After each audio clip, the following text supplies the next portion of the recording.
Welcome to the Rad Sports Show, where the takes are hot, the vibes are right, and sports talk is always unfiltered. Righteous. With your hosts, Rick Horn. Yeah, that's right, the man with the golden voice. And I thought insurance salesmen were pushy. And Danny Gilmore. Sounds like some Lord of the Ring preacher. That's barbaric. So sit back, crack open a drink, and let's talk some sports.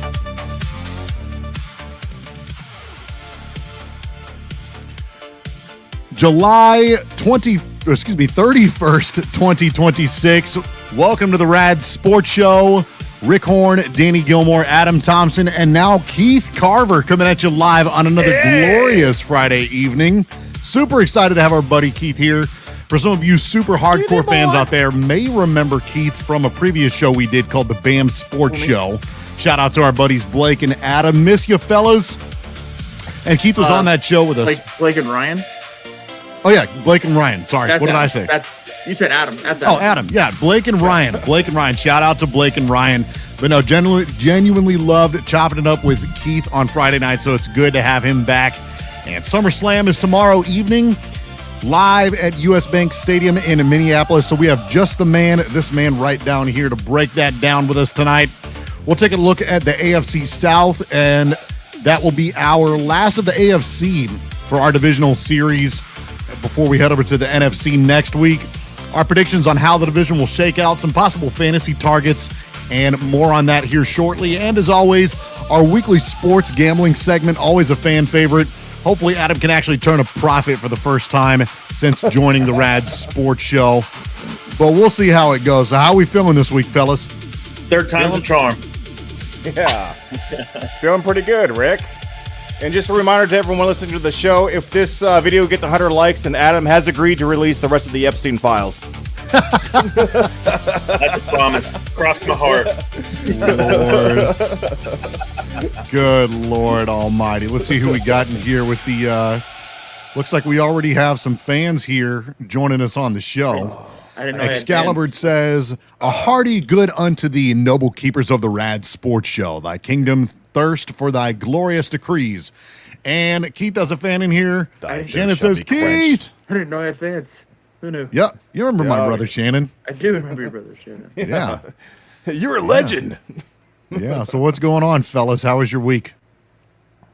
Cubs took 3 or 4 from the Cardinals, so it's a great week. Yeah. We won't talk. I mean, we can talk about that. It sucked. But, yeah, like Adam was saying before the show, for whatever reason, the Cardinals, they're one of, if not the youngest team in the league, or one of them at least, and they were doing pretty well for the most part. But as soon as the All-Star game, when Jordan Walker, the home run derby, that was awesome. He's got the All-Star Jordan Walker jersey there, but man, they've been I don't have much room. They've been trashed since the All-Star game, man. Oh, look at that. Red, white, and blue 18 there. Mark. Adam, are you St. Louis based? See, I'm from Missouri, but what do you mean St. Louis based? Well, I don't know. I know you're like Battlehawks fan, but I just, that's a big thing. But then I grew up in Central Missouri, I'm just kind of realizing that he had a Cardinals jersey on, and I was like, oh, shit. Well, yeah, I know that you guys, I don't know, didn't know each other from Missouri, so. No. Yeah, I grew up in Central Missouri, so Cardinals fan for baseball and then Chiefs fan for football. Oh, gotcha. Yeah, that makes I was born across the street from the University of Missouri, so big Mizzou fan. Okay, nice. Gotcha. I've cousins that are Mizzou alumni. Excalibur does correctly point out there is still lots of ball to play, so we'll see. I don't know. I know Keith loathes the Cardinals, but I think that better days are ahead for sure. I think that team has promise. They finally got rid of the most of the retirement home roster that they had, and I think there's a lot of young talent on that team that should be a lot of fun to watch in years to come for sure. 100%. I do like their middle infield a lot. Albert Pujols will pull it together. Yeah. Well, no, my week was interesting today. As Danny correctly pointed out, I've kind of got the whole this is what we Spock know thing about. going on. So earlier, I was doing a fundraiser for work, and I was trying to I had like a great big cooler that I was going to fill, with ice and waters and whatnot. and I wanted to get a couple of. They had like 7-pound bags of ice or 16-pound bags of ice, and the one, yeah, the one. Well, yeah, at least I don't know, but the one 16-pound bag that I could find in there, it was like stuck, kind of towards the top of that, outdoor freezer that they normally store those bags of ice in. And so I'm like yanking at it, just trying to get the freaking thing up. And finally I do. And mind you, usually with bags of ice, you have to like kind of drop it on the concrete a few times to break up the ice. Otherwise it's just a big brick of ice essentially. Well, I finally get it undone and it comes up and I end up smashing my ring finger between the ice and the kind of the top, the ceiling, if you will, of that freezer in there, and it's real nice and purple right now. Oh wow! See that? Yeah. so yeah, that is how that happened. That's how my week went. But damn. yeah, it was a lot of fun. But I'm more excited to see if Adam can finally turn a profit in some weekly sports gambling. So unless you guys have anything else, I think we'll go ahead and jump right into it. Let's do it. Let's do it. It's time to step into the virtual casino where the odds are cooked, the confidence is reckless, and wallets are sweating bullets. It's time for the Rad Sports Show Weekly Sports Bets. The weekly sports bets, so as you can see, obviously Keith wasn't with us last week, but if it's your first time joining the show, what we do for our weekly sports gambling, we don't put any real serious money into it, but what we will do is we will take $5 and split that up, however we want between various sports bets, and we'll kind of riff on whoever ends up doing the worst, the next week. And so this was from our last week's bets. And both Adam and Danny struck out completely, so they were in the hole $5. I will say mine is not quite accurate. The Argonauts did lose. Oh, that's right. But that's okay. I was still in the negative. Also, the inaccuracy in this is that Rick is a little more handsome, I think, than this AI made him. I'm like, what the fuck's going on here? I am a little bit more handsome than that guy right there. Rick's not an ugly guy, but Rick's not a 10. What the hell is this? I was busy spending all of that prize money on gumball machines, so that's how it ended up being. You could have come up with a more noble excuse, Rick. Yeah, thanks a lot, Excalibur. Thanks a lot. So that is what we ended up doing this week, and I think we'll just jump in. I'll go ahead and I'll start us off here with our weekly sports bets. So this is what I have for my bets this week. I've just been kind of keeping things simple, just doing two $2 bets and one $1 bet. The other guys here actually got a little bit more creative than I did. We got complicated. You did, which is all good. That makes things interesting for me. Mine are pretty simple. This is the last week without NFL or college football. The preseason kicks off this week, starting with the Hall of Fame game between the Carolina Panthers and the Arizona Cardinals. I can't wait. I freaking can't wait either. I took the Panthers in the Hall of Fame game. Odds are -125. Payout is 360. I think the Cardinals are, and in fact, I think they have the singular longest odds in the league to win the Super Bowl this year. And I don't think their backups are really going to change that much, even against Carolina's backup. So, seemed like a safe bet to me. And obviously, again, we're kind of in a lull with sports right now. But I went back to soccer. I know the World Cup is over, but I took my St. Louis team, the St. Louis City SC, over Real Salt Lake.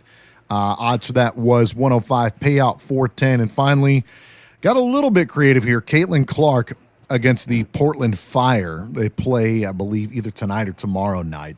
But I bet a $1 bet on her getting a double-double versus Portland. The odds that plus 131, payout 231. So those are my three bets. Hopefully they shake out. We'll Rick, see what can I happens. ask you something? Yep. Okay.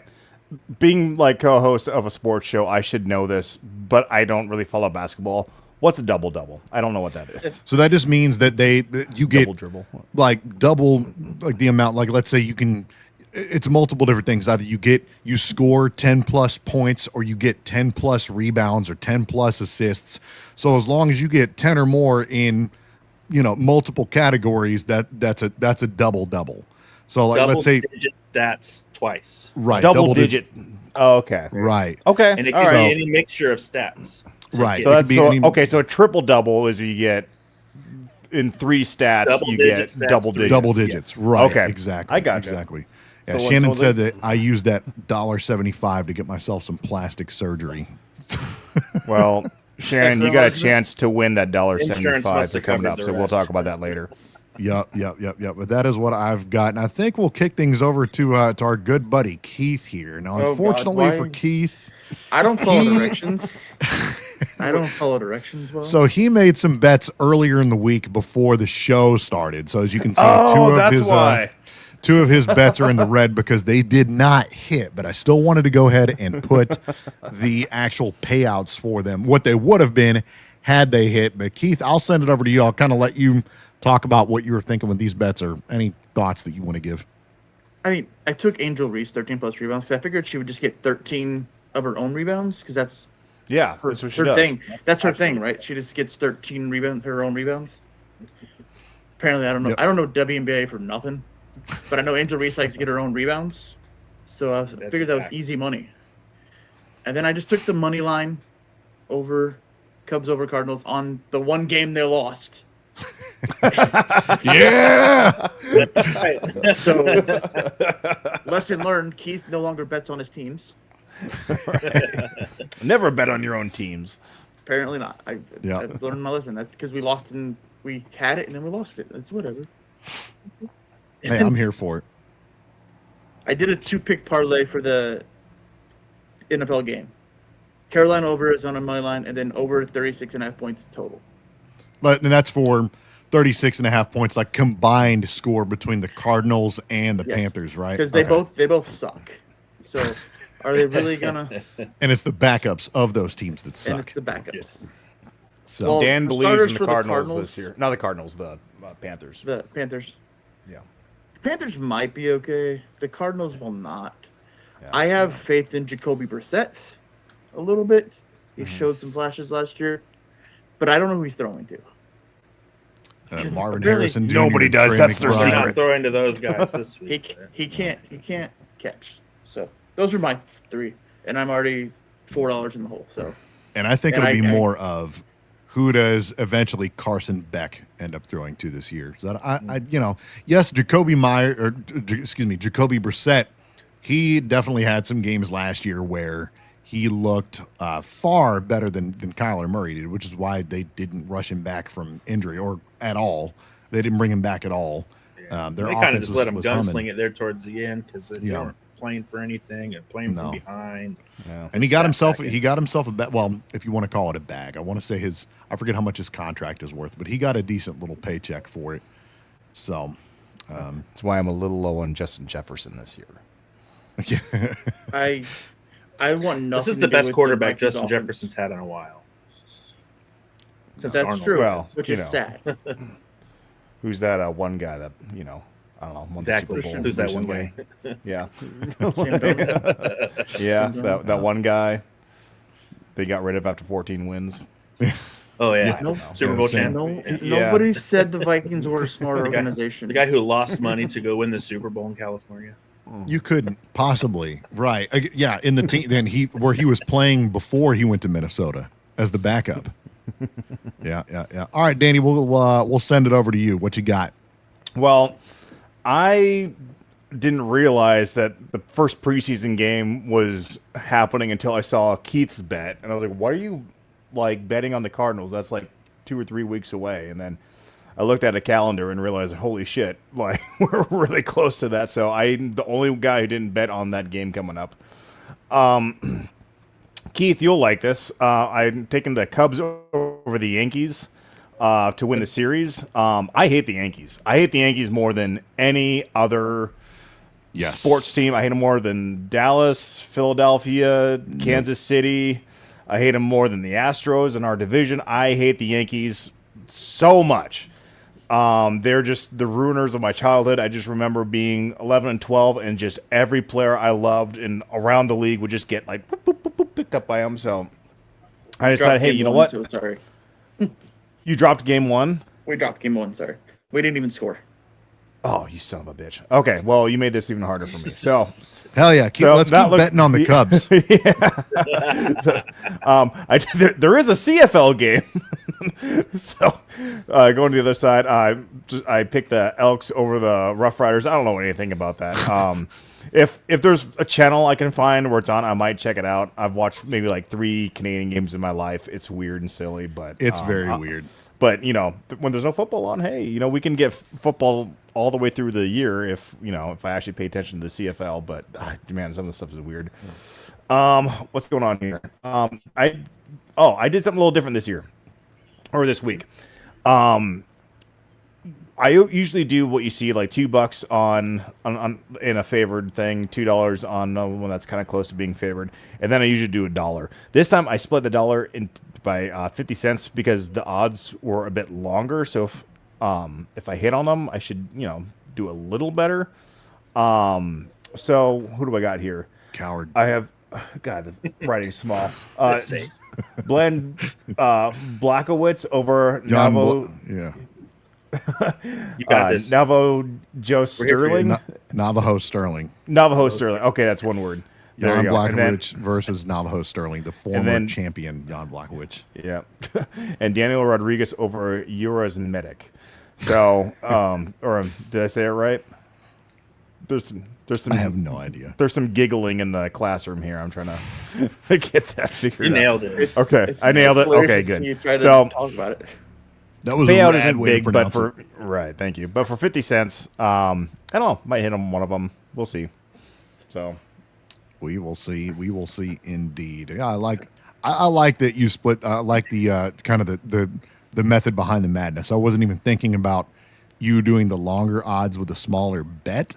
That is a new wrinkle to the show that I don't remember you having done before. I thought you were just getting, just mixing up the money, but I didn't realize there was kind of a method behind the madness. Yeah, so I usually take the dollar and do like the longest odds on that. Yeah. Okay. And then Adam, we'll kick it over to you before we go to our fans' choice bet. Sticking to some golf here. I bet I don't have no idea who Peter Malnati is, but he finished round 1 of the PGA Rocket Classic on Friday on top of the leaderboard with -9 after the first round. So I was like, and he still had the plus 365 odds there after finishing the round that way. Now he's tied for 6th. So I bet a top 5 finish for him, assuming that he might not keep that lead. And the very next day after I placed the bet, now he's sitting tied for 6th. So that's where he's sitting as of right now, but still 2 more days to play. So yeah, $2 there for a 930 payout. I too put a little bet on Portland Fire and Indiana game, but just on the money line. I picked Portland just because they're the home team in this game, and I think they're like just 2 or 3 positions back of Indiana in the rankings. I think Indiana's like 6th and Portland's like 9th or somewhere right around there. So they're kind of close in the stack of that, and really just bet for them, bet for the home team with the somewhat of a long shot odds there for a 317 payout. What do you? So went with that, and then of course had to bet on the first football game of the season until season kicks off Thursday and goes until February. Valentine's Day. The Super Bowl is on Valentine's Day. Valentine's Day. Yeah. So I thought So that was I won't be interesting. doing nothing that day. yeah. So start making your plans for Saturday night, everybody, and get that out of the way. Me and my wife don't go out on Valentine's Day anyway. We don't like going out. Oh, there you go. Perfect. My wife has me acknowledge it, but like I think it's such. Lewis Black, one of my favorite comedians. I thought he broke it down perfectly. He had said that Valentine's Day, if you're going to have a holiday of love, fine, but just not in freaking February, like where in a lot of parts of the country, it's still freezing out. Oh, you want me to get you flowers? Like, okay, great. I'll do that. Like whenever I can feel my again. Yeah, I'm a grower, not a shower. Come on. Why February? In the height of flu season, and it's 6 weeks after Christmas. Like, you mean I just bought you this glorious pile of shit, and now you have the gall to say, it wasn't enough. You know what I'm saying? So anyway, I'm sorry. No, it's interesting that you took the Cardinals over the Panthers. Me and Keith both took the Panthers over and the yeah, my Cardinals. only reasoning for this is just backups first to backups, week 1 of preseason. Like this game can really go anyway. No one's playing to win, like as a team. They're just Right. playing for positions, and That's it's gonna fair. be fun to watch either way. So like, why not take the plus 105 for the 205 payout? It's For a something. dollar bet there. And then yes, my last dollar I put on the UFC main event, Daniel Rodriguez, but I bet the point spread this time. So that way, if he does lose, but it's a close one, it goes to distance in the scorecards. Keep it within 13. I tried to do some research on that. I don't So really get as that. far as I understand, it's talking about points awarded by like the judges. Is that right? Not awarded by the judges, but the difference in the judges. So if a judge, you got 3 judges, and it's like 29-28, 29-28, 29-28 for round 1, that's a 3-point difference. Oh. You add up those difference in points per round. It's a 5-round thing. So, if it's a 1-point difference for all 5 rounds, that's 15 points. So he's got to like take 1 of the 5 rounds, maybe 2, or maybe get a draw in a round, and or a mix of that too. So when they say at the If end, he loses by decision, like they pick, like it's what do you have? Daniel Rodriguez. All the judges agree 29-28 for. Then it's is that a 3-point spread, or how does that? Because it's usually a 1-point spread per each round. time. So this 13.5 is for the accumulation of the 5 rounds of point differences and scorecards per round. Okay, so it has to go the distance, and Rodriguez has to win every round. Right? I don't think he has to win every round. I think what he's saying is he's going to have to win. So like if he loses 29-28 by all 3 judges and all 5 rounds, I'm not going to win that bet because that's like 15 interesting. points.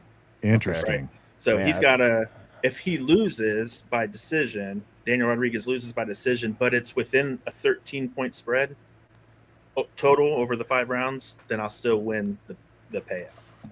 Interesting. Or he can win by submission, knockout, or whatever else. Or You can win by knockout too, and you still win. Yeah. So betting this point spread, I can win if Daniel Rodriguez knocks him out, submits him, or he wins by decision, or if Daniel Rodriguez loses, but it's less than 13 points. So is it that you bet you're 13 or betting less. the under? Is that how that because works? how I read that screenshot you sent me was that it was plus like over that's what- 13 and a half. Maybe Yeah, I'm I had tripping. to look this up and reread it like 10 times to make understanding of it. And then You're going to be going to DraftKings with the Gen rule book. AI's Look! description of it that really cleared it up for me. It's like, okay, that makes more sense. I trust you. Well, best if of Daniel luck. Rodriguez loses by decision, he has to lose it. I'm still trying to We'll, understand point. interest rates. You're not going to get me to figure this out. Switch now to Daniel Yeah. Rodriguez. Well, best of luck on that front. And then you can see right here, these are our possible total payouts based on the remainder. Now, again, like I said, for Keith, his best You're case still poised scenario, to win. yeah, he may He still, still end has a up winning. chance. Yeah. Watch me You've win. seen boys. last week's scores, right? You have a solid chance to win. I know. Yeah. If me, Adam, and Danny just completely end up tanking, Keith could absolutely win this week. But as of right now, best case scenario for Keith is that he is in the hole $1.76, whereas you can see the rest of us there on screen. If you're listening on Spotify, we do shows live every week on YouTube, Facebook, and Twitch at 8 p.m. Central, 9 p.m. Eastern. But so for myself, I could potentially end up turning $5 into $10 and a penny. Adam can get $17.92, and Danny can get $11.90. So for this next piece, I wanted to kind of blow this up so you can see our faces and whatnot. So we do a thing called the fans' choice bet. And I want to kind of explain it a little bit before I put it on screen here. But what you're about to see is we have 3 different sports bets that have just crazy long odds. We haven't placed any money on them yet. And what we're doing is we're giving you, the fan of the show, a say in which bet all of us put $1 on, right? And how we're kind of doing this is any winnings that we get from like our individual weekly sports bets, like you just saw us go through our individual picks for the week. Any proceeds that we get from that, we're putting into a pot. And then whenever we do our fans' choice bets here, so we're going to ask you guys and gals to vote on which bet we should make this week.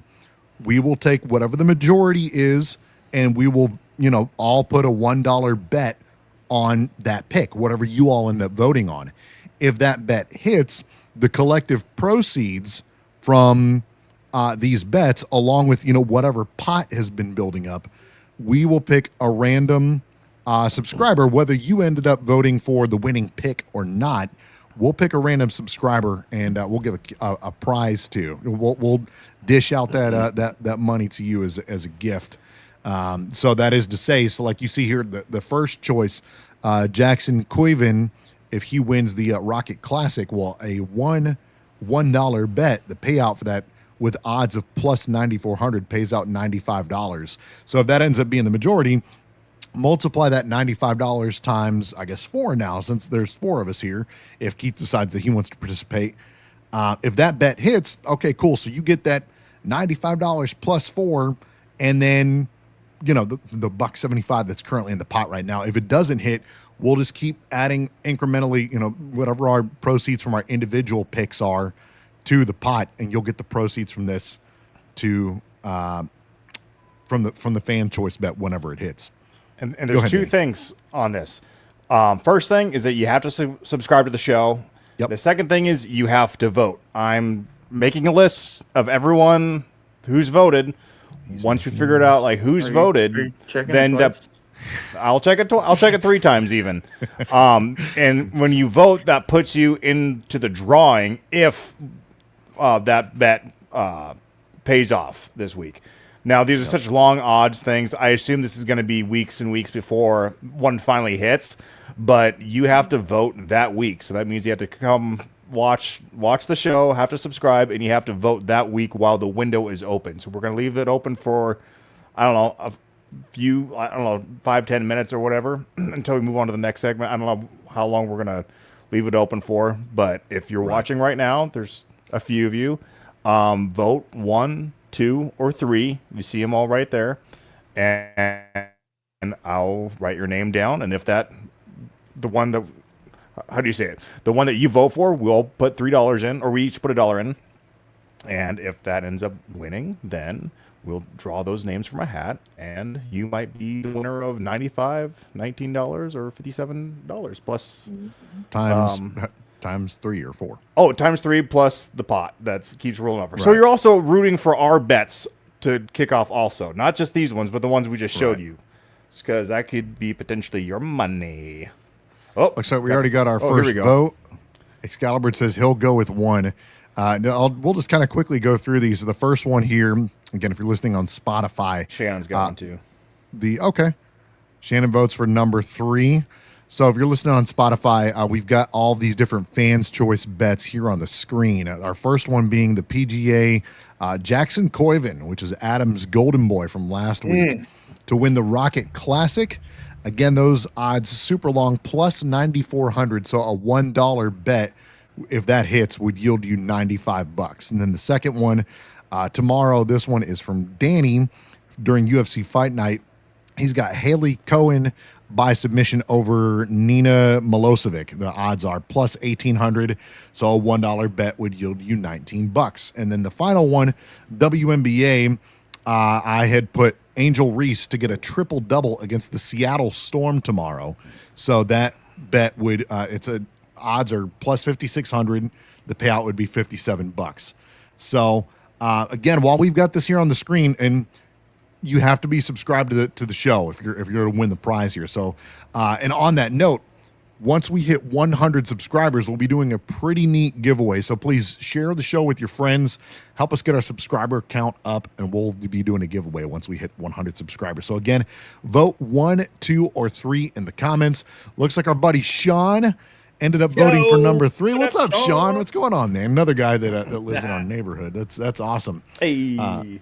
And Excalibur says he just wants football to start. He spent the summer talking to my family. It was terrible. That's awesome. That's awesome. Looks like right now, it looks like number 3 is leading right now with 2 votes. Then Excalibur voted for number 1. So we'll leave it open for a little bit. I am curious Adam for that first one, Jackson Coyven. I know you had submitted a bet for him last week that didn't end up being the majority vote, so it didn't hit, but he actually ended up, if that would have been the majority, he won. So you can kind of go into that a little bit?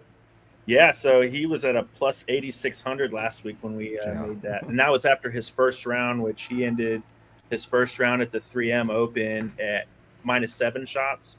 Or -7 in the first round, and then he had a pretty rough second day, or I guess that was Thursday. So then our Friday, the night of our show, was round 2, and he had a rough day. I think he just went -1 on the day for that day, but then just soared after that, and then ended up breaking the course record as a rookie in his 3rd ever PGA appearance, which is pretty awesome. I think they put up a stat board. I was watching the last day when he won it, and there was like 2 golfers ever to or like rookie golfers. I can't remember what the stat was, but like Vijay Singh was up there. I mean, he was up there with some big dogs with some of the and records that had been broken set years ago. So he was right up there with the mix of the big names. And right now, I think he's 5 shots off the lead as it stands today at the conclusion of round 2. So he's still in reach, but I think he's sitting -5, and the leader's at -10 at the moment. Okay. Yeah, if he was voted last week, I think it was a plus 86. That would have hit. Odds. That was an $86 return on the $1. Keith, I'm curious. I know. I'm sorry I didn't hit you up to get a submission here for you, but we'll give you a vote since you don't have a submission up here. If you were to pick one of these, which one would you vote on, Keith? Hang on. I was looking at my SummerSlam stuff. He threw me off. Hang on. Let's get ready. He's studying. Well, SmackDown's on, and there's a match that involves SummerSlam, so I'm trying to make sure I don't miss a result. Okay. But I was thinking 2, actually. I know it's the least amount of money. Interesting. Okay. But so we've got odds are the best, though. They all end in submission anymore. Oh, whoops. Right? Interesting. Okay. And I know nothing about UFC. We'll give it another few seconds. Again, vote for which bet we should make this week. If that ends up hitting the pot that we're building up along with the proceeds, you see the payouts there. Actually multiply that. I'll let Keith decide whether or not he wants to join on the fun, but at least times 3 or 4. That'll be a cash prize to a lucky subscriber. Whether you vote for the winning pick or not, let us know which bet we should make, and we'll if it hits, we'll dole that prize money out to the winner there. So, all right. Well, I think we'll go ahead and close that out for now. And then, what do you think, fellas? You ready to talk some SummerSlam? Because I know Keith has been studying on it. Not really studying. Well, let's get into it. The pyrotechnics are loaded, the egos are enormous, and the folding chairs are ready for reckless use. From the biggest rivalries to the wildest championship clashes, the biggest party of the summer is ready to unleash total chaos. It's time for the Rad Sports Show SummerSlam preview. Yes, sir. The biggest party of the summer, WWE SummerSlam 2026, live at US Bank Stadium in Minneapolis, Minnesota. Keith, take it away for us. What's up, fellas? I'm wearing my Ula Fala now. Ooh. You will acknowledge your tribal chief.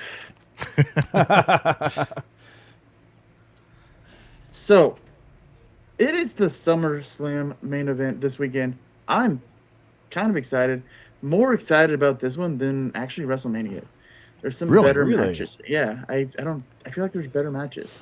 There's there's a dream match that I've been. Well, what did I just do? There's a dream match I've been looking forward to my entire life. CM Punk, Cody Rhodes, right? Oh, yeah. That's the main event too for the title, isn't it? That is night 1 main event. Oh, okay. Because there's 2 nights. There's 2 nights. Oh, yeah, I see here. So there's Saturday night and Sunday. So there's 2 nights. They're kind of going to that for the big 4. Right.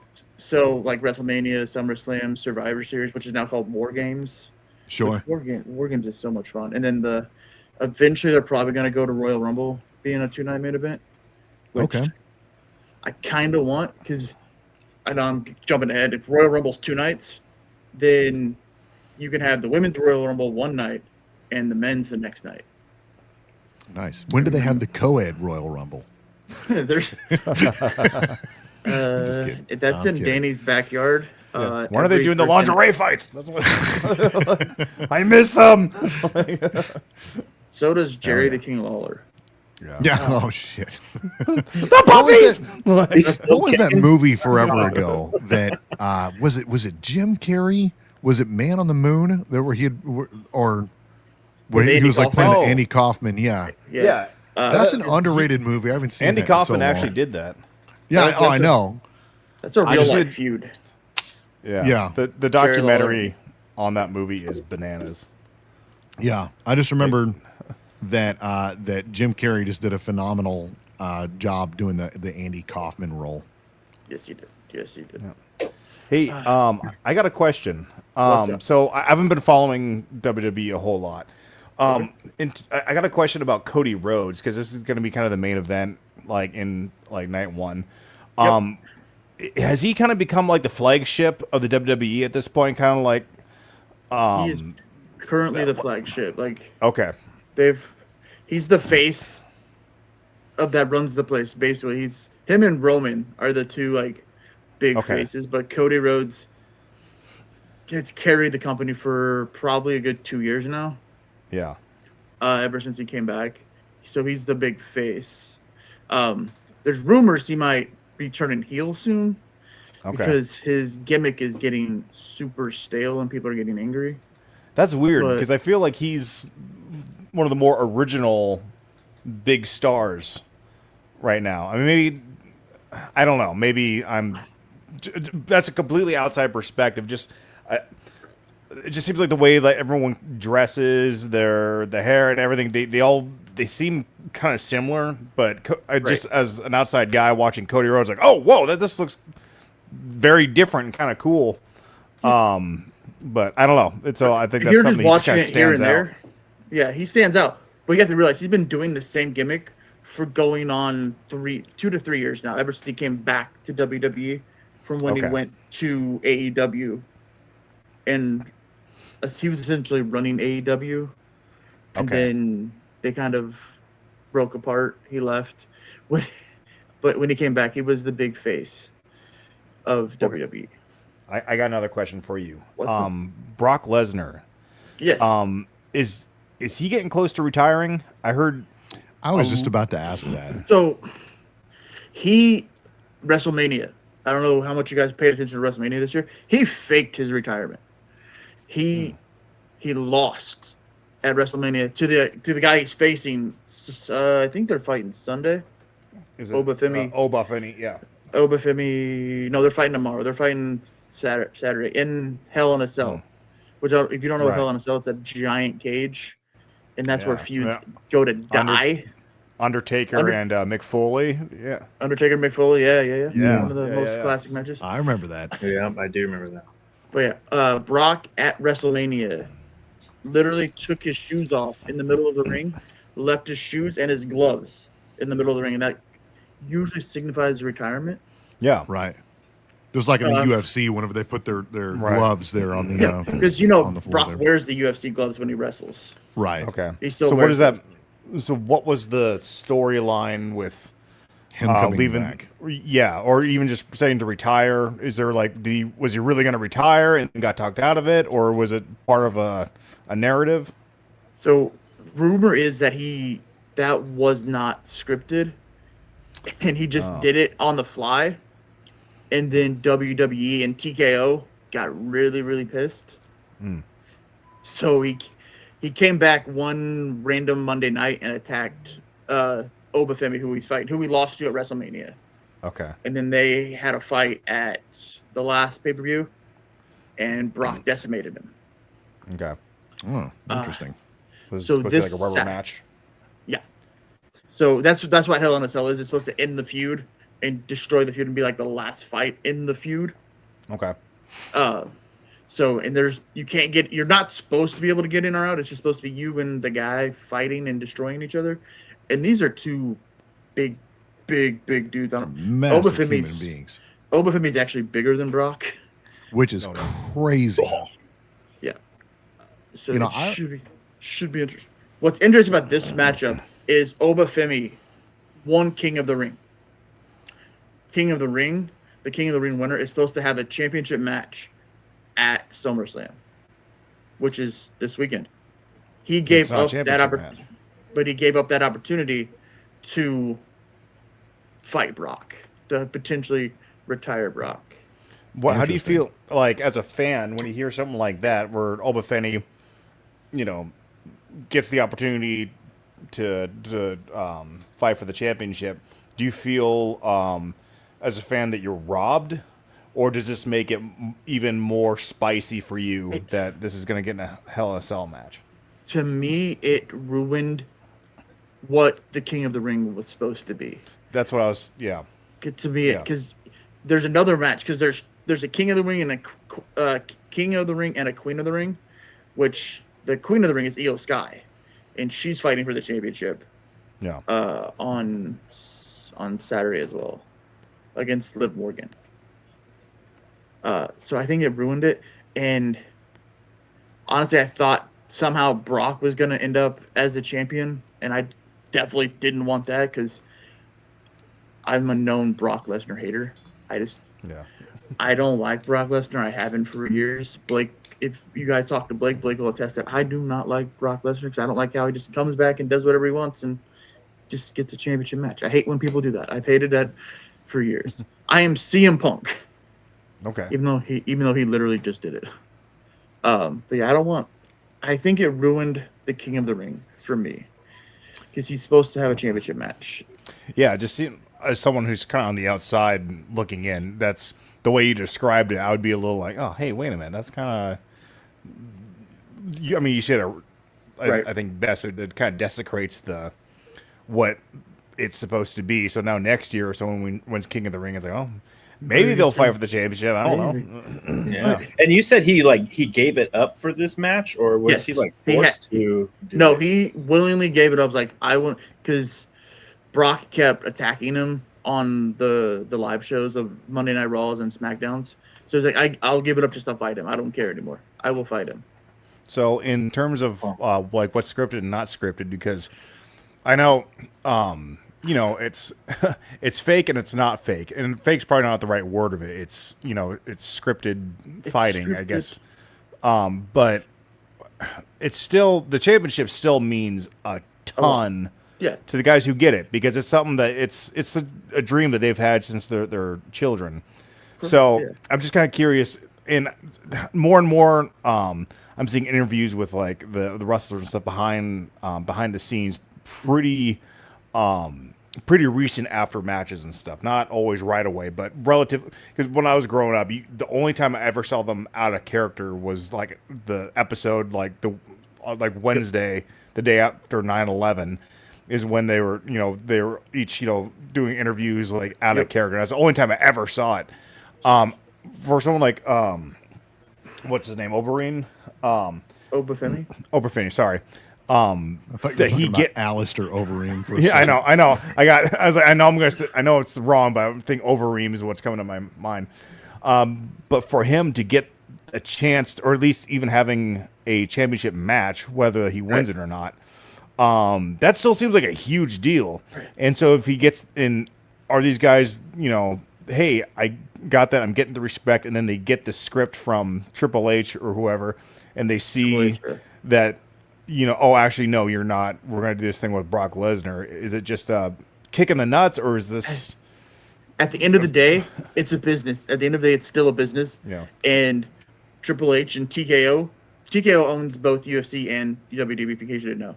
At the end of the day, it's still a business. It's the same as if your team trades your favorite player. It's still a business. At the end of the day, they're gonna do what they need to do to better the business, because them making him give up the championship match gives us 2 big dream matches in SummerSlam this year, which the ratings are kind of dropping and crowds are kind of sus right now because AEW is kind of doing really well. So this SummerSlam, the party of the summer, they're giving us Cody Rhodes, CM Punk. You're right. Yeah, Huge dream match. And they're giving us Roman Reigns, Seth Rollins. I saw that too. That has been a blood feud for years, ever since Seth Rollins broke up the Shield. Yeah, yeah, I saw that too, and I thought, and you can correct me if I'm wrong. Now, mind you, I have been not really super hardcore tuned into wrestling since I was a little guy. Back in the days of Hulk Hogan's heyday, and Diamond Dallas Page and Macho Man Randy Savage and Stone Cold Steve Austin back. and all these cats. You missed the best one. I was a you missed Sting fan growing up, dude. Oh. Dude, so Sting. I didn't get Sting, into Sting, Rey Mysterio, all those guys. I got right into an Attitude era, and then Nice. Oh, the NWO. and then when John Cena, So, then when John out of Cena got your big, I was like, WCW. I'm out of this. Well, Adam, what I was gonna ask is, I remember back in the day, you had I think it was NXT, which it was still there. Okay, and maybe I'm not doing the best job describing this, but kind of how I looked at NXT, it's not that it was by any means the minor league of the WWE, but almost like I think it eventually grew into like kind of you're either WWE or NXT, but at one point, and again, I wasn't paying super close attention at the time, but it seemed like it was kind of okay, he just won the NXT title, so let's bring him over, to fight the champ in WWE or what have you. But it kind of grew into a bigger thing after that, almost like a completely separate faction from, same but different with WWE. Is that kind of what has happened over time with the AEW as well? So NXT for roughly 2 years, it was that. It was like the minor leagues, and it was its own show, right? And there was a brand rivalry at one point between Raw, SmackDown, and NXT. Right. But NXT is back because they did a rebrand. It's back before Triple H was really in charge of everything. Triple H was just running NXT. Was Triple H's baby. Now he's running literally everything, right? But now it's back to NXT being the minor leagues of WWE. I see. Because Obafemi, the guy who's fighting Brock Lesnar, just came up from NXT end of last year. He walked out. He put his belt down and relinquished his belt to go to the main roster. So AEW is its own thing. It's just a rival. It's WC. It's like WCW back in the day. Okay, got you. AEW is not affiliated with WWE at all. They're the rival company. Yeah, that's the perfect. Because I remember when I loved WCW when I was a kid. In fact, one of my all-time favorite PlayStation games was a WCW Nitro game that I had. Nitro, yeah. Oh, yeah, that game was awesome. Is that why you put it in my picture?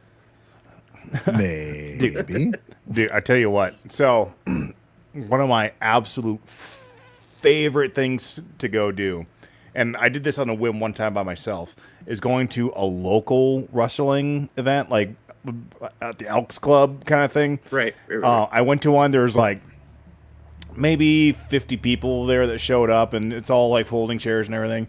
Dude, it is hilarious. Just people watching, and like the storylines that these guys come up with is just so fun. And I'm pretty sure it's supposed to be serious. Then like a couple months later, my brother-in-law, he usually comes over like a week, like every summer. And I was like, bro, we have got to go to a wrestling event. And he kept saying like, let's make it like plan B or something. And I'm like, no, this is plan A. We're doing this. And so we found one at a bar in Dayton. And he's just like, can we do okay, you know what? It's fine. And dude, it was the best. It was like 40 people there. And like the guys would come out, they have like the little sparklers, like that, like on the fireworks stands, the little fountain things for the guys.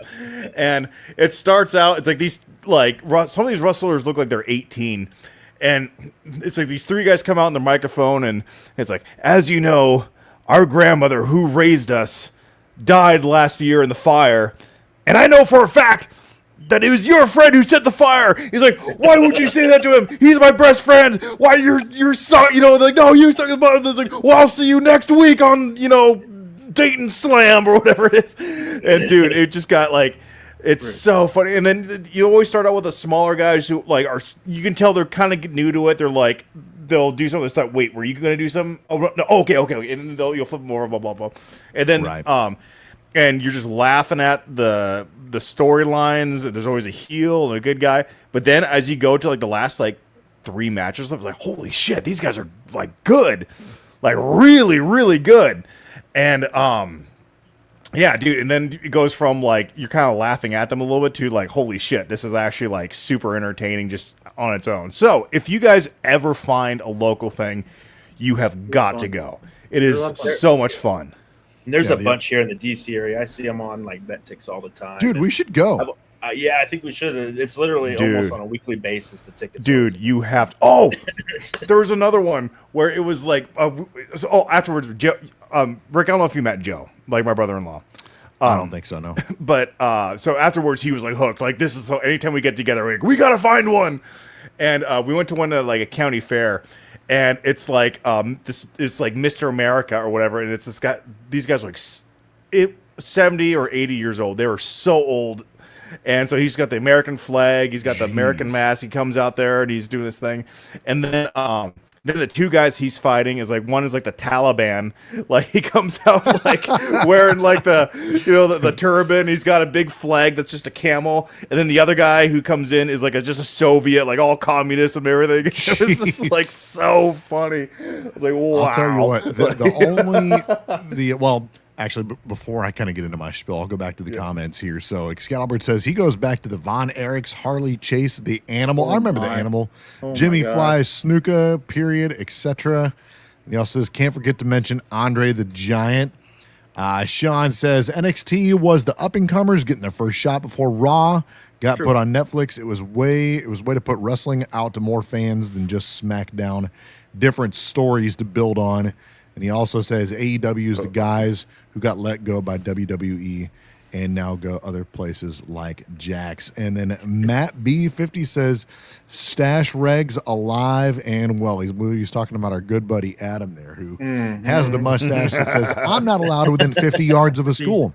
The AEW thing is kind of correct. I don't even want to go there. Don't 100% agree that it started off with a lot of indie guys. Yeah, right now there's a lot of ex-WWE guys in there. Right.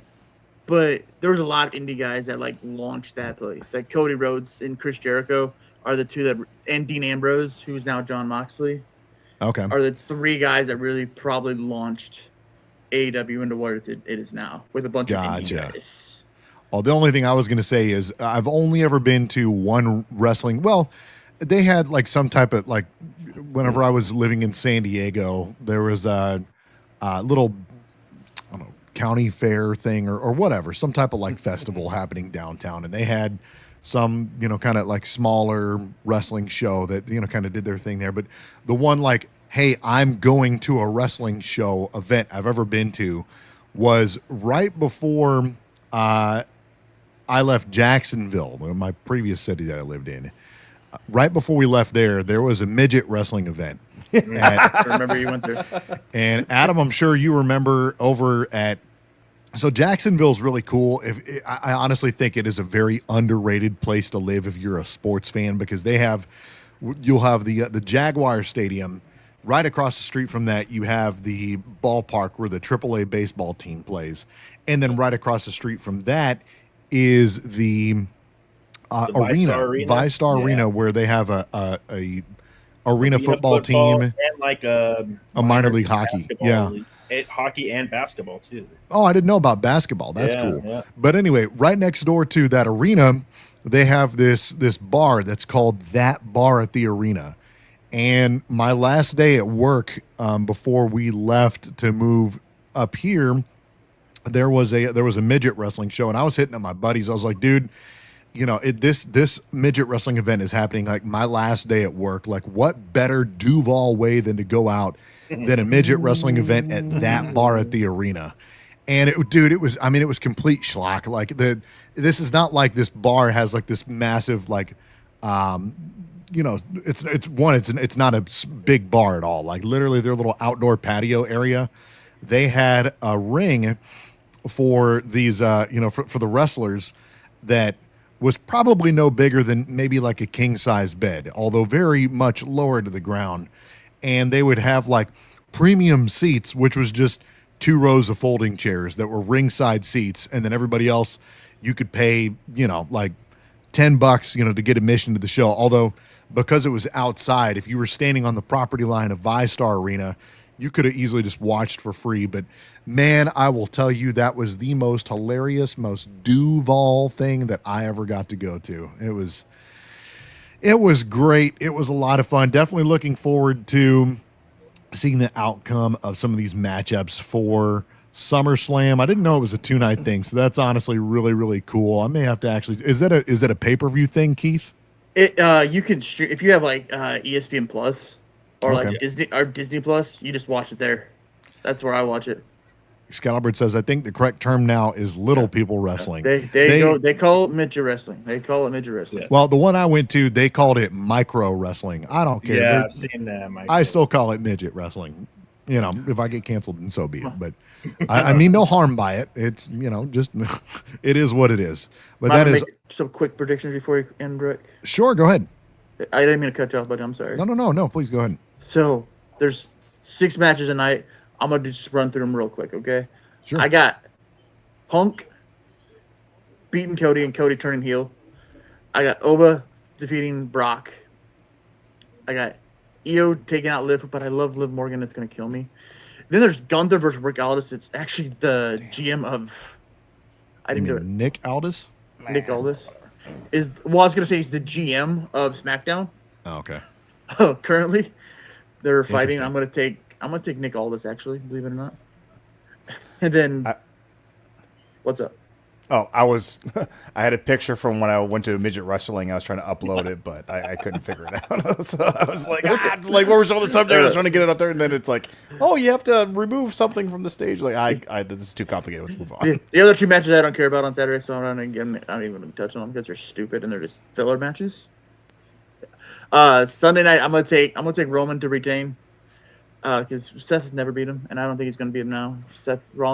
Reigns has got a good thing going right now. Charlotte, there's a interim championship because Rhea Ripley, who is the current champion, is hurt. So she's not relinquishing the title. They're going to make somebody an interim champion, and there's a interim champ, right? There's going to be a fatal 5-way for the match. I'm going to take Charlotte Flair. Ripley. Okay. Just because I want to see Ripley versus Flair again, because it'll be fun. Because those two always kill. Mm-hmm. And you see the Vampire and Dom. It's called Danhausen and Dom. Okay. Yesterday. Can you bet on these? On the wrestling matches? I tried. I was gonna bet on them. That's like I was super upset for that, but that would screw up the whole thing for them if there's like money was placed on like right. Okay, Cody ran like. Yeah. Oh, it'd be so weird because that makes more sense to it. That makes more sense to me that there is not betting on wrestling than there is like the thing that I was most annoyed about. I think I'm the only one here that regularly watches BKFC or like the bare knuckle boxing. To me, like I don't understand why there's not betting on that. There's bets on that is kind of weird. There's bet on MMA, the UFC. There's bet on regular boxing. There's bet on the PFL. But there's no betting on the BKFC, which doesn't make sense. Did you do a search for it? Because some of those obscure... Oh, yeah. Okay. Because I was going to say, some of those obscure sports, they have them on there. Even like UFL, they didn't always post those. But if you did a search on like DraftKings or whatever, you could find them. But they wouldn't... Like, there's usually like the 6 or 8 like sports like on the front page that are like the most betted on that show up. Well, like, on the opening page. I should clarify that the state that I live in does not offer any wagering on bare knuckle events. So, so just that's the whole deal with that. But all right, interesting thing with that match with Danhausen versus Dom. Sorry, one more thing. No, you're good. You go ahead. Yeah. Is on Monday. You guys are big boxing fans, right? Kinda. You know Ryan Garcia. Yeah. He attacked the vampire looking guy on Monday. So he may end up at SummerSlam siding with what's called the Judgment Day, is the group. Okay. So, and I do have one big return I think is going to happen, and it's going to be Kevin Owens, who's been out for a year and a half with a neck injury. Oh. And he might interfere in that Cody Rhodes CM Punk match. Also interesting. Also, I think they should. I'll keep pounding the drum on this, and I know I'm on an island by myself here, but I think that they should resurrect Doink the Clown. That's just me. I think they should resurrect Doink and Dink. That's just me. I know it's a 90s thing. Never. Do you remember there was like a mentally disabled character? No, I swear to God, there's a guy who's like he had a beard. His and name crazy was hair. Eugene. His name was Eugene. Eugene. Yeah, I remember Eugene. And like I he think made that like he Hacksaw Jim became Duggan might have been a like little. close didn't to he? that. He became like commissioner or something for like a week, and then like made him play like musical chairs to figure out like who was gonna like win the like chance for the title or whatever. Like, So you know That's when you were funny. talking about that guy coming out in like a military, like a Saudi Arabia uniform earlier, they actually did that gimmick at one point. oh, or you're not Like, talking about the Sheik. No, I'm talking about Sergeant Slaughter came out dressed like as Saddam Hussein at one point in his career. Good Lord. That lasted about 2 weeks, and they kiboshed that really quick. Because he was getting, no Not fun. surprising. well, he was getting death threats. So Good Lord Almighty. It's like on the height of like the hunt for Bin Laden. He just shows up with the ring and just like elbows over. There he is! There he is! Like, Bin Laden with the steel chair. he's running backwards. Can't get him. Look. That's awesome. That's awesome. Oh, Lord. All right, gents, we ready to talk some football? Yeah. Absolutely. Let's do it. The NFL schedule is ugly, the rivalries are personal, and the takes are legally questionable. Let's get divisional.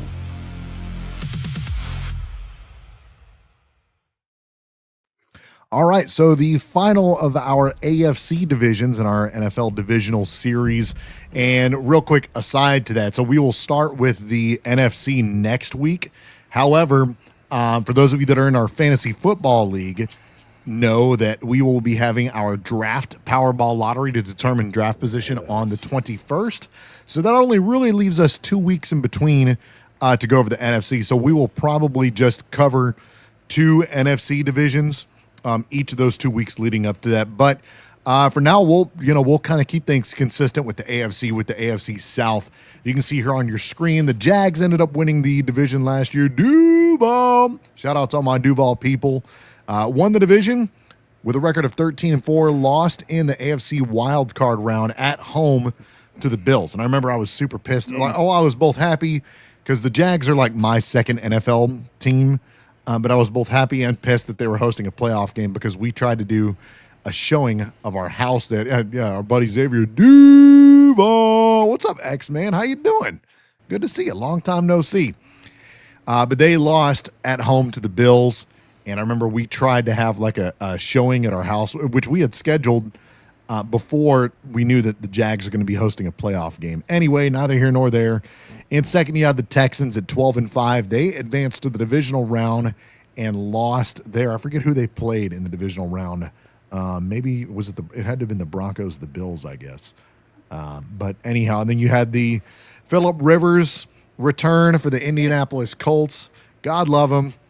They ended up finishing 8-9, missed the playoffs, and of course the Tennessee Titans with their new logo that is kind of Houston Oilers-esque color-wise. They lost to the Patriots. To the Patriots. Okay, that's who it was. So there you have it. As far as our predictions go for the AFC South this year. So we are now that we have a fourth guy in this, which is awesome. But we're probably further apart than any of the divisions that we did so far. So I'll just kind of quickly run through mine. I have the Jags winning this division again. I think that their offense is humming. I think that hiring Liam Cohen as the head coach unlocked the potential that we thought that we would see out of Trevor Lawrence. And I think they have a respectable enough defense to hang with anybody. They maybe don't have the defense that the Texans have, but I think that they definitely unlocked Trevor Lawrence's potential. And we'll see, as long as the receivers there can stay healthy, and we'll see, how the running game looks without Travis Etienne there anymore. But I think that they probably have the best offense in this division, maybe, kind of contingent on the health of Daniel Jones for the Colts.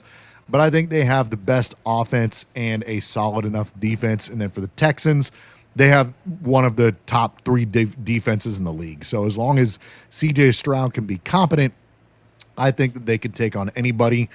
And really, for me, I feel like you could almost kind of switch the Colts and the Texans interchangeably here. But again, it's all just going to depend on Daniel Jones, man. Like, they were red hot before he got hurt, and he fit like a glove with that team. So we'll see how he looks whenever he comes back. But with the unknown of how, what he's going to look like coming back from the injury that he did, and the Texans having maybe even a top 2 defense, I got the Texans finishing second there. And then I feel like we have another free bingo square with all of us having the Titans coming in fourth. But that's just kind of my super quick takes there on that. So, Adam, over to you. What you got?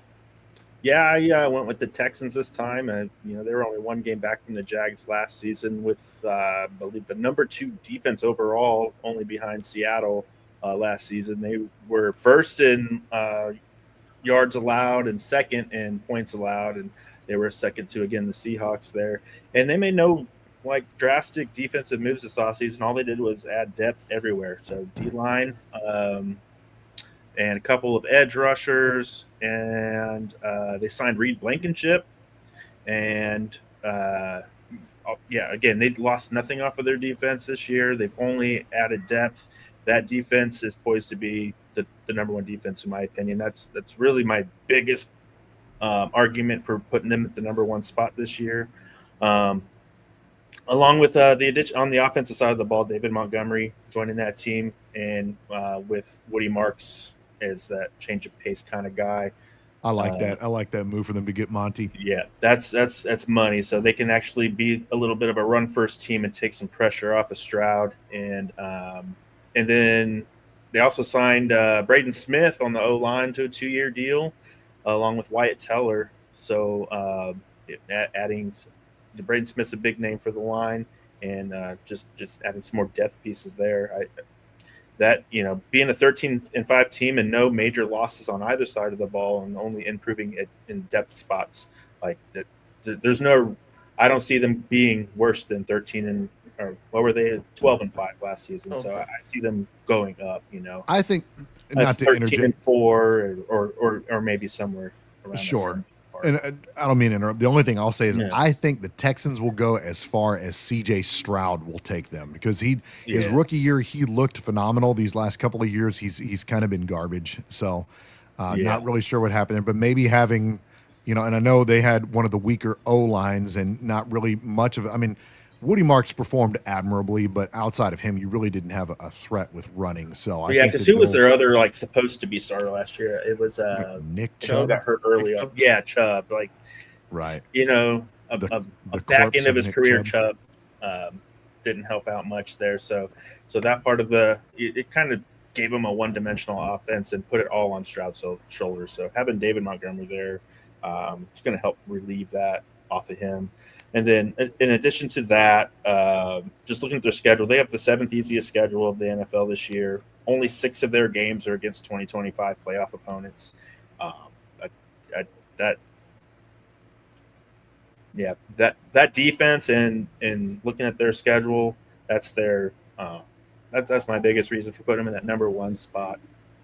Now, interesting about their schedule, though, 4 of their last 6 games are going to be on the road against Pittsburgh, Washington, Philadelphia, and Green Bay, and that's 4 of their last 6 games to end the season. So, if they really have to finish strong this year if they're going to take this division. I still think they're going to be a playoff team regardless, but to get that spot, that they're going to have to be strong at the end. So, health is definitely a factor for those guys. Jacksonville. So they lose ETN, right, on the offensive side of the ball. They do gain Chris Rodriguez, who's kind of played a backup role in Washington, didn't get a whole lot of looks, but still has a lot of hype. Tootin or Rodriguez is still kind of up in the air and who's going to be the number one guy there. They might just go with a two-headed attack. Not really sure. So I'm looking at that right now today as like an unproven backfield, and not to knock down either of those two guys, but it remains to be seen what that's really going to look like in the grand scheme of things. But on a positive note, Jacoby Myers, this will be his first full season with the team. I think he's going to that chemistry with Trevor Lawrence is going to only grow, and they were already linking up early on after he got added midseason last year. And then you still have BTJ and Brenton Strange, an upcoming tight end on that side of the ball. So like the offense is going to be still fun to watch for these guys, but the defensive side of the ball with Jaguars, they lose their All-Pro in Devin Lloyd. He went off to the Panthers, and they didn't really fill those shoes. So I do see them taking a step backwards defensively. So if they counter it offensively, then that works for them. But the biggest reason, again, why I put Houston above them was that defense off Houston. I think that's our number one defense this year. Moving down to the Colts, I think where they took a step backwards is in that wide receiver room, losing Michael Pittman. Not that he was like a grand number one wide receiver or someone who was able to stay healthy all the time, but Alec Pierce definitely showed out, had 1,000-yard season last year. Josh Downs is there, solid guy, a go-to guy. But then you have JT to hand the ball, throw the ball, do whatever you want with JT. More wild card there. So Colts offense is going to be pretty good to go. Looking at the defense, they did add some depth in the defensive back room with veteran Chavarius Ward. He's an ex-Kansas City Chief. Sauce Gardner, John Owen, and what's this guy's name? Wanye Thomas. Yeah. So they did add some depth there. And also in the pass rush and their D-line, they brought in some defensive ends, Arden Key and Michael Clemens. And so overall, their defense just got boosted. They added a lot of veteran pieces and some key depth pieces there. So I don't see anything really wrong with their defense. This isn't another one of those offenses that's going to rely on the health of Daniel Jones. Without Daniel Jones, this team's not going to go too far. But then I'm curious to also see how Alec Pierce takes on this wide receiver one role. I don't know if he is the mold of a wide receiver one, but he definitely has the upside to be that guy. So we'll see how that rolls for them. And with those guys, I skipped over the schedule of the Jaguars, but it's okay. All these guys pretty much have kind of a lightish / middle of the pack schedule. But for the Colts, and they're kicking off the season, the first 3 games are Ravens, Chiefs, and Texans. That's just how they're going to start the season now. So, if they can come out of there a 2-3, which I don't see that happening honestly. 1-3 at best, but they're probably starting the season 0-3, and then they're just going to be trying to climb back the rest of the season from there.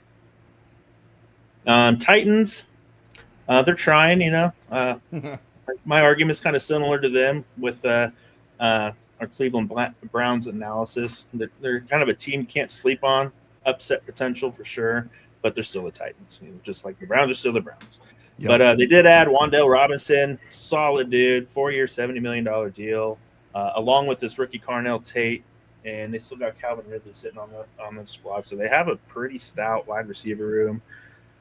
It just all depends if Cam Ward can establish these connections and this offense can build around those guys and just move the ball, move the chains. That's what they got to do. The running back room, another unimpressive one for me.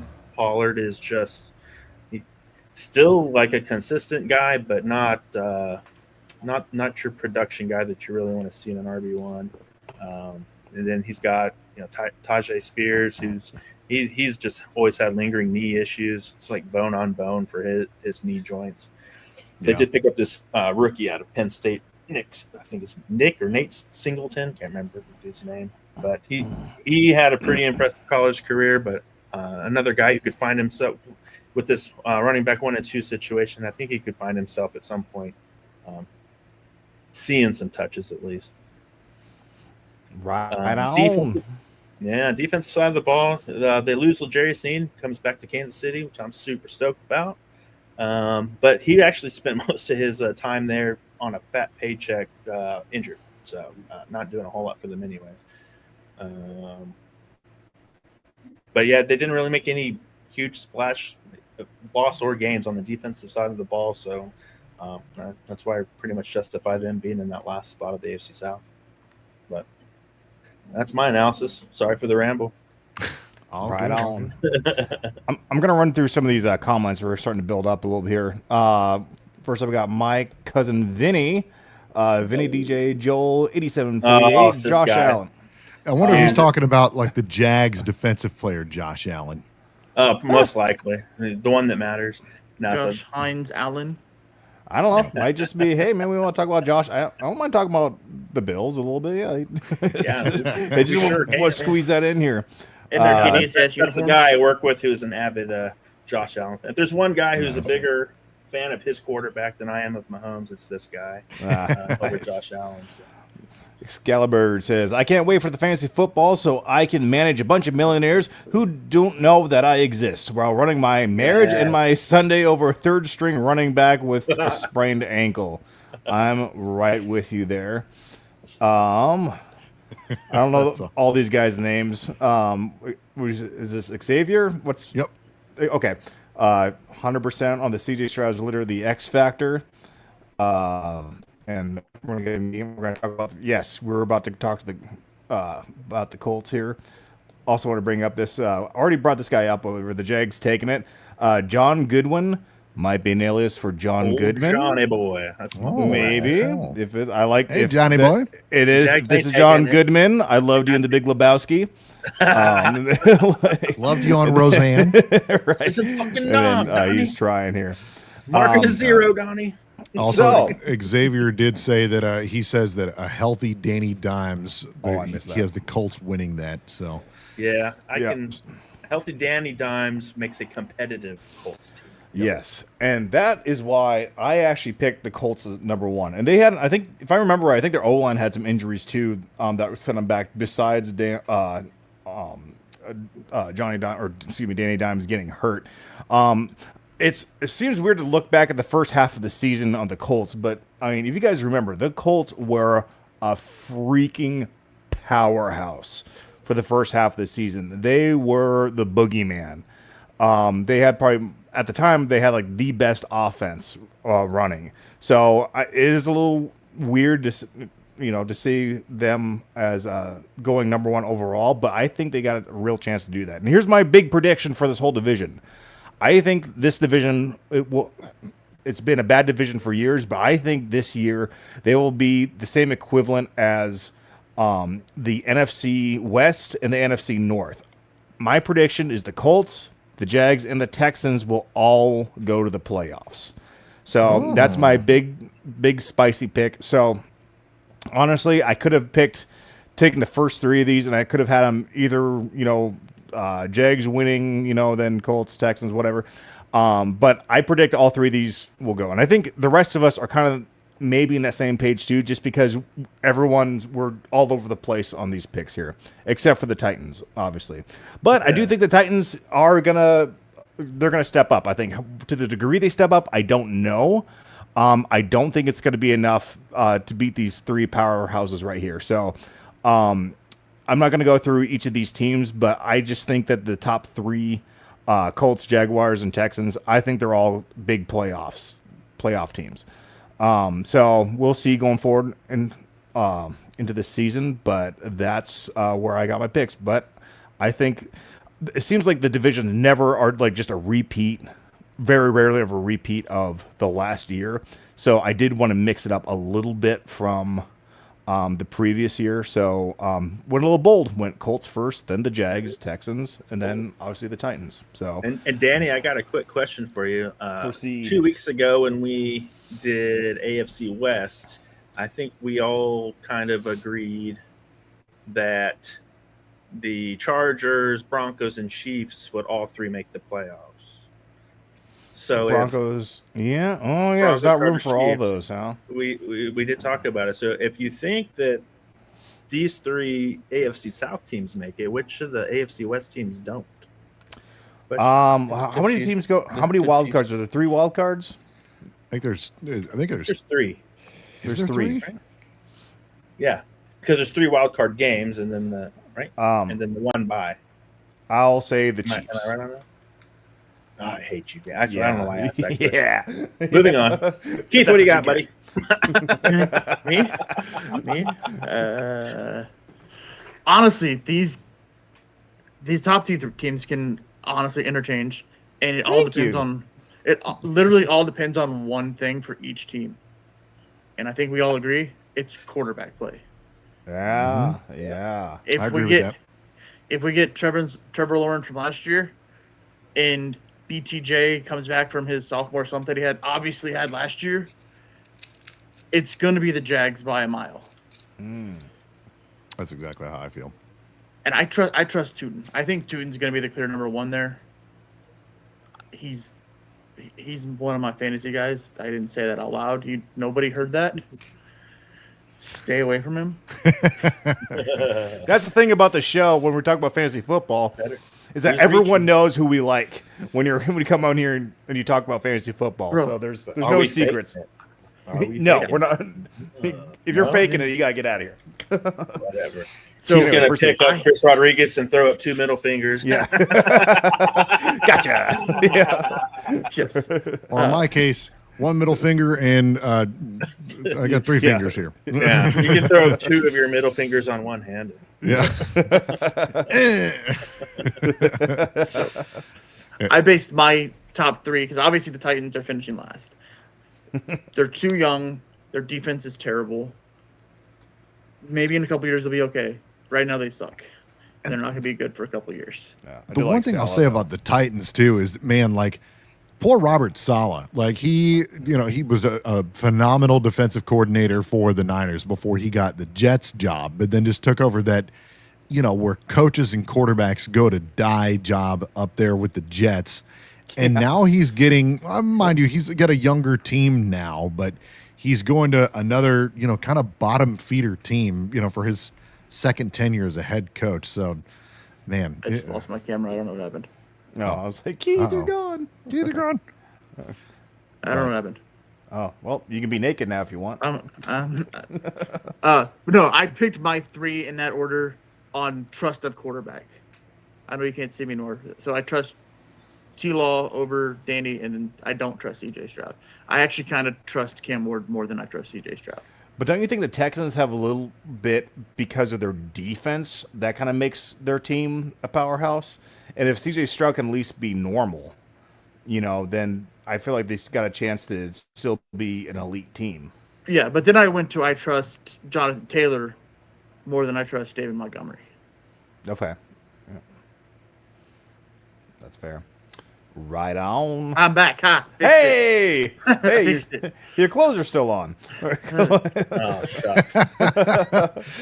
Darn, we were all hoping for the big reveal. Yeah. No, I think that what's cool about this division is in years past, and really it had seemed like both South divisions between the North, or excuse me, the NFC and the AFC South divisions over the past few years up until recently have kind of been ho-hum divisions. But I think that even with the Titans, I think they are the easy number 4 team in this division. But I think overall, this will be one of the more competitive divisions in the league. It's slowly turning into, kind of what we thought. In fact, we were talking about it a couple weeks ago when we were talking the AFC West. It's turning into, almost that. And again, the big X factor, just like Keith pointed out, is quarterback play. But provided that, all, Danny Dimes can look like he did pre-injury, if Trevor Lawrence can keep humming with Liam Cohen coaching him, and if CJ Stroud can look anything like he did his rookie year, with a hopefully now better offensive line than what they had, with some of the investments they made in the draft and the offseason, et cetera, I think it should be a much more competitive division than it has been in years past, for sure. This is Stroud's third year, right? This is his fourth year, I believe. Oh, it's his fourth year? Okay. So he's had 2 years of kind of slumming a little bit. He looked great his rookie season, and then he for whatever, I could be wrong on that. It might be his third year. I'm pretty sure it's his fourth though. But he's he has not looked good since his rookie season. And then so looking over here, and I'm not going to sit here and read every single name. If you're listening on Spotify, we've got on the screen now some potential fantasy football targets for the AFC South. And the only reason I listed the quarterback for every one of these, because you have to have a quarterback, but Cam Ward, I only have him if you're playing in a super flex league, especially if it's a particularly deep super flex league where you're starting 2 quarterbacks. That's the only scenario I could see why you should ever potentially trust Cam Ward here. But just some for the Jags, a lot of the players that Adam especially had talked about, I have them listed up here. The one that I didn't put up here that I think is an interesting, if you play Dynasty, one potential. In fact, I just picked him up off of our waiver wires on me, Danny, and Keith's Dynasty League as a potential taxi squad stash is another running back by the name of LeQuint Allen, who in very limited action last year actually looked like a pretty decent pass-catching running back. Chris Rodriguez, he's pretty much just a pure downhill runner. He really doesn't have a ton of pass-catching chops. So I think in that regard, if LeQuint Allen can prove that he's decent in pass blocking, that might be a potential taxi squad stash that you can have here. But are there any, just kind of looking at the screen here, guys, are there any players that you kind of want to highlight, or maybe even some that I wasn't able to to get here on the on the board? Well, the first thing that stands out to me is that the symbol for the wide receivers have 6 fingers. I am looking for a man with 6 fingers on his left hand. It's just cool. Hey, dude, I bet a wide receiver with 6 fingers would actually be killer. Nice. No, really. Anyway, which players are you interested in here? I mean, I already said 2. One player not mentioned on Houston's squad is Tank Dell. He's coming. This is going to be his first season back fully healthy from his injury from the end of 2 seasons ago, where he had that nasty leg injury. I think that was against the Chiefs, actually. That was such a freaking heartbreaking, one of the most brutal, disgusting looking leg injuries I've ever seen. But I know right now, I think you got Jalen Noel up in there. He's dealing with some sort of finger injury now, and Tank Dell's been getting a lot more looks. He's somebody that I just have as one of those. You can get him in the between 14 and 17th round in most drafts. Also, if you're going to take Montgomery, I would highly recommend you handcuff him with Woody Marks. I don't think that's a terrible idea at all. No. David Montgomery is past his peak, I believe. And, if he suffers an injury, Woody Marks kind of proved last season that he can take the ball and do some things with it. So if you're going to take David Montgomery, I would make sure you try to eyeball Woody Marks as that handcuff for sure. What do you think? Oh, sorry. Well, I was going to say, what do you think of the chances of them just splitting time? Because that's the thing I always try to avoid when getting a running back. I don't want to get that guy that's just, gets half the time on the field, and then you're just kind of trying to roll the dice to see which guy is going to be the touchdown. That's what I feel it might be more likely to happen in the Jags backfield. I think you might see a little bit more of a Tootin and Rodriguez closer to a 50-50 split. And I personally am going to avoid that unless one of those guys just falls low enough where I just can't not take it. That's where, you kind of had something somewhere like that. Literally just his most recent team there in Detroit, where it started out his rookie year. He was splitting, Jahmyr Gibbs' rookie year. They were kind of splitting the workload, and then eventually Jahmyr Gibbs obviously became the 1A in that attack, but he still ended up being, David Montgomery gave you at least solid flex, if not RB2 value, for with sure. them splitting touches. So absolutely, but Woody Marks is no Gibbs, and I think Woody Marks is more going to be that change of pace back kind of guy. That's exactly what I'm saying. Is my counter argument would be like, sure, they could split time, but I think that if you were to have a 1A, I think it's David Montgomery. I mean, they went out and they paid him a decent contract. It's a 2-year, $16.5 million with $10 million guaranteed, or excuse me, guaranteed money, $10 million total, $3.5 million guaranteed in year one, with partial guarantees next year and up to $500,000 in incentives. So I guess it's not a crazy contract, but I could see him being the 1A, and even if it is a timeshare, we saw David Montgomery in a timeshare that he was still able to give you good fantasy value. The one question I did want to ask for all of you guys here, if you look at the screen, we have the ADPs. This is for 12-team PPR. I think it's like 4-point quarterback leagues. You see both Bashaw Tootin and David Montgomery going just within 4 spots of each other, with David Montgomery going at the 508, Bashaw Tootin going at the 512. Which of those two backs are you more likely to grab there in the 5th round? I think today I would say Montgomery, but I'm also curious to see how the rest of the training camp and preseason goes to see, who's going to be the more for sure Jags running back one. Because today I don't know. I think we all are leaning towards Tootin, but I also think Rodriguez could eat a lot of his opportunities. So today I'm saying Montgomery. Well, how old is Montgomery? Because he's 29 or 30. Yeah, he's 30. Okay, based on that, I think I'd go Tootin. No, just for redraft, you go Tootin. Yeah. Yes, for redraft. Yeah, Dynasty is a whole different story. Yeah, sure. Dynasty 100%. We're going Tootin. I don't know. He just turned 29. He's 29 this past June. Yeah. I got a feeling they're going to split. Yeah, it's an interesting argument to have because, again, we talked about earlier that the Texans will go as C.J. Stroud goes. I feel that the Jags as a whole, I feel more safe about that offense as a whole. So I think scoring opportunities will, you feel safer about that for whoever the Jags running back ends up being.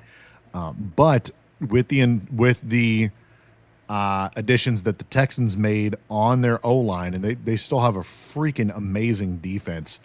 And I think that, you're just, if nothing else, you're going to get at least volume-driven RB2 value out of David Montgomery. So I think for me, if we're talking redraft here, I think I might actually go David Montgomery just because I feel like he has the more guaranteed workload, and the formula is set up for him to succeed. They have an incredible defense. They can take the ball out of C.J. Stroud's hands. David Montgomery can do some pass catching work as well. He'll probably cede some of that to Woody Marks, like Adam said. But he had a few splash plays in the passing game with Detroit as well. So I think for me, I probably lean the David Montgomery side. But Keith, what do you think? I think I've already tipped my hat with Tootin. I really like Tootin this year. Okay. I really like him too. I think the split workload is where I'm putting my vote at. Scary. I don't trust Chris Rodriguez is the thing. I like Tootin a lot, and I liked him last year. He was high on my dynasty. Yeah. He was high on my dynasty draft board trying to draft him, and I got 0 shares on him, unfortunately. I like him like the same as I like Tank Bigsby when he was over there too. And like a lot of these mock drafts I've been doing, I've been like Tank Bigsby falls so far low as being the primary backup to Saquon, and I'm just like, I don't know how he's falling that low, but he's a super good handcuff. Just not even absolutely just grab him. I just really like the Jags offense as a whole. Everybody should go draft Travis Hunter. It is beneficial. It is beneficial to anybody who can grab just a piece of the Jags offense this year. I'll give you that 100%. Yes, especially Travis Hunter. Just get him early. There's if he's I take him. I don't know if they're going to eventually prioritize it in one direction or the other. I don't know. He didn't really do much offensively last year, but I was totally kidding, by the way. Don't touch that. okay. Just looking. Sorry. Saying just looking at all these names that Rick's got on here, someone just now that's kind of sticking out to me a bit is Alec Pierce. Yes. We're looking at like a low end wide receiver 2 or wide receiver 3. I think if you can get him as your number 3 wide receiver, I think there's a really good chance that could really pay off. I'd be really curious to see what his stats were last year, but if Daniel Jones has any year similar to the first half of the season last year, then that could be a really, really good buy low. Absolutely. And so that's something out of all these things what I like to look for is where the buy low is. So if I could get Alec Pierce as my flex, or even just a number 3, like after the flex, because once you get to round 7, that typically you might already have all your running backs, all your wide receivers, you already have your flex, and then you have Alec Pierce as your backup wide receiver. That could be really, really juicy. So I think that's a guy out of everyone I'm looking at right here for their ADP. I think that's the juiciest to me. Like I do like Tootin, but I think that ADP is pretty like correct for what I think he will be. But I think Pierce could be a really good buy low. Yeah, no, I like that pick a lot as well. And I mean, you've seen even in the past when he wasn't like super, for whatever reason, it's like he'd only get like a handful of targets a game. But he would just get that one just freaking crazy, like 80-yard, whatever, crazy touchdown. So, I mean, we've seen him have big plays. And then last year he was, had volume working in his favor there. So I like that pick a lot. I really, really do. And I actually really like Brenton Strange from the Jags as well. Had like some pretty freaking solid chemistry with Trevor Lawrence last year, and they just dumped a bag on him too. So, and on Trevor Lawrence specifically, a few years ago, whenever we were still doing the BAM Sports Show, I think at that time I had kind of staked my claim that Trevor Lawrence is about to have this crazy, almost like Joe Burrow-esque breakout. I think that is a lot more likely to happen this year. I really, really like what Liam Cohen has done with this offense. All of the tools are there. He's got a solid wide receiver core, especially if BTJ can look like he did his rookie year, more so than he did last season. I think that 1,000% Trevor Lawrence could absolutely be a breakout quarterback. For the Titans, the only player I'm really interested in whatsoever is Carnell Tate. I'm not touching Tony Pollard unless, maybe a league like the one that we're all in, the 16-man league. That might be, because at a certain point it gets to be slim pickings, and that's not his ADP in a 16-man league. That is a 12-man ADP. But you don't consider last year Trevor Lawrence's breakout? I mean, if you're expecting more, I mean, he looked great last year, but do you think he's going to even be like better? Right. That's what I'm saying is I think that there is definitely potential for him to be even better this year. 100%. Cohen 100% unlocked him. Yeah. Cohen 100% unlocked him. And don't sit there and sleep on Josh Downs in the 11th round either. No. Yeah, I like 100%. Josh Downs. To me, he's the third option in that offense. And he can be top. He can be their top guy, really. Yeah, really. Going across the middle without Pittman there, taking away there's 100 targets there. Right. Yeah, I got the stats on that. With Pittman gone, last season he had 80 receptions, 784 yards receiving, and 7 touchdowns. And all of that's up for grabs now to split between Downs and Pierce. So like both of those guys are legitimate. Don't leave out Warren. Warren. Yep. Warren's the tight end, especially for those red zone targets for sure. Absolutely. Well, I'm curious to see what the fans think. I know we already got quite a few comments here, but what do you guys think? Who wins the AFC South? Let us know in the comments. And then my second question here, for the AFC South specifically, who are your favorite fantasy football targets? I think this is actually a really, really, really fun division. I think that, like Danny said, any of those top 3 teams are really, really good playoff contenders. Obviously the health of Danny Dimes notwithstanding, and the Texans will go as CJ Stroud will take them. And I think the Jags are pretty well set. I think if you had to, let me ask you guys this: if you had to pick only one team that you were like, no, for sure, that is a playoff team out of any of these teams in the AFC South, who you got? Mine's the Jags. Yeah. God. It's the Jags. I want to say the Jags because I do think they have the number 1 offense here, but I gotta stick with my guns on the Texans with that number 1 defense. It's my for sure. Yeah.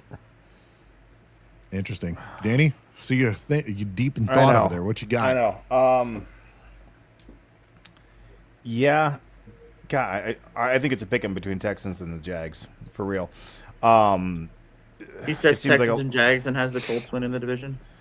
I do, because it's all on the idea of Danny Dimes has to be there. To perform. He has to be there. Right. He has to play, and then they have to be injury free. But I think their offensive system is, even like when Phillip Rivers came in, he's 45, 50 years old, and he can only throw 20 yards. But I know the 2 games he didn't win. One was against Seattle. I can't remember who the other one was. But he looked good in that offense. They have, I think,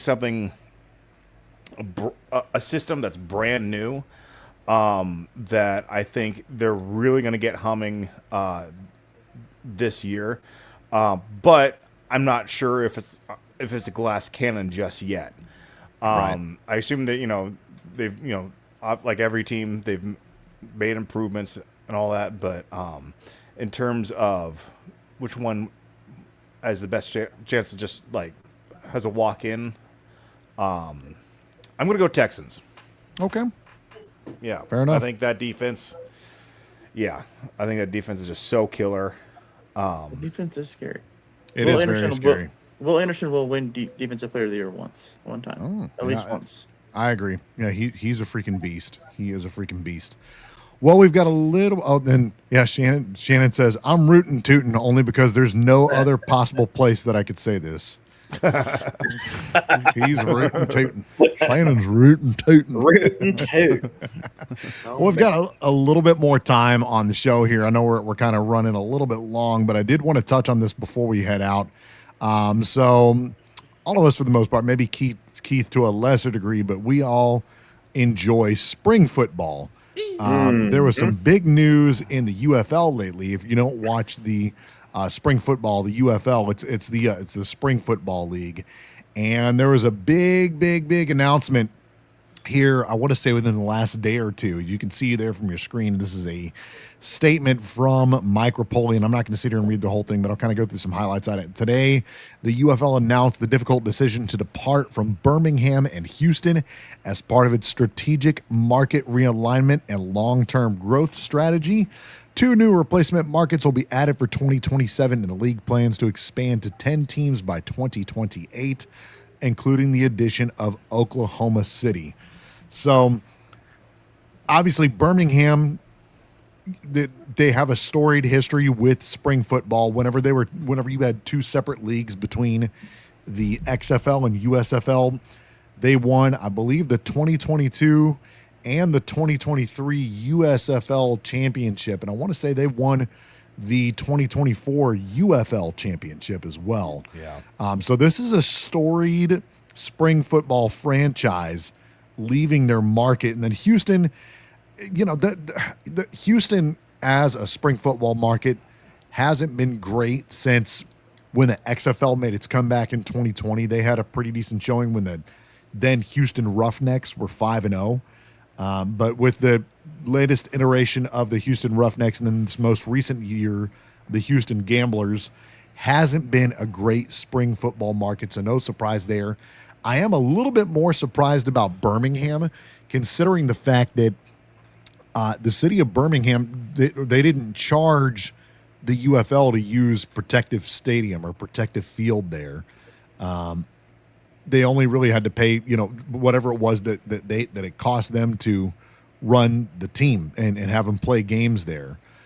So that they didn't have to pay any stadium fees whatsoever. So one of the most storied recent spring football franchises leaving. That one surprises me a little bit more, other than the attendance, which is tough because the protective field, man, the seats there are aluminum seats in a, with no shade whatsoever. And especially at the time of year that the UFL started, which I know Mike Rapoli has said time and time again that they're going to start the league earlier next year.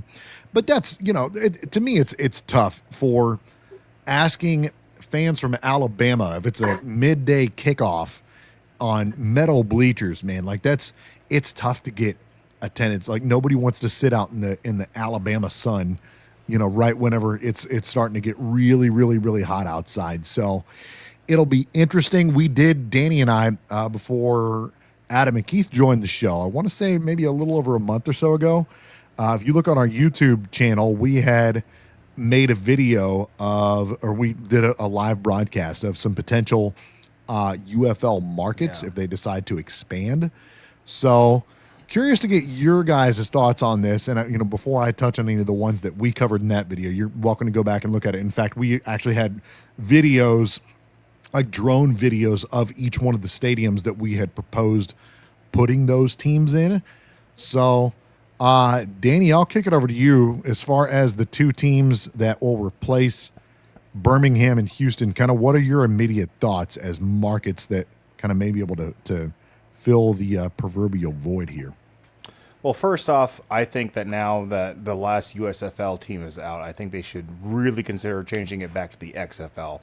Anytime I mention the UFL to anybody, they kind of look at me like, what? I don't know what that is. And then it's the XFL. Like, oh, yeah, XFL. I think it'd be like, it was never as big as something like Coca-Cola, but it would be like if Coca-Cola changed the name of their company. I think it's a bad idea. I think maybe they're starting to get a little more steam with the UFL, but I think XFL would still just make it much more bigger. They have the rights to it. I think that's something they should consider. A couple things that came to mind besides the cities that me and Rick mentioned.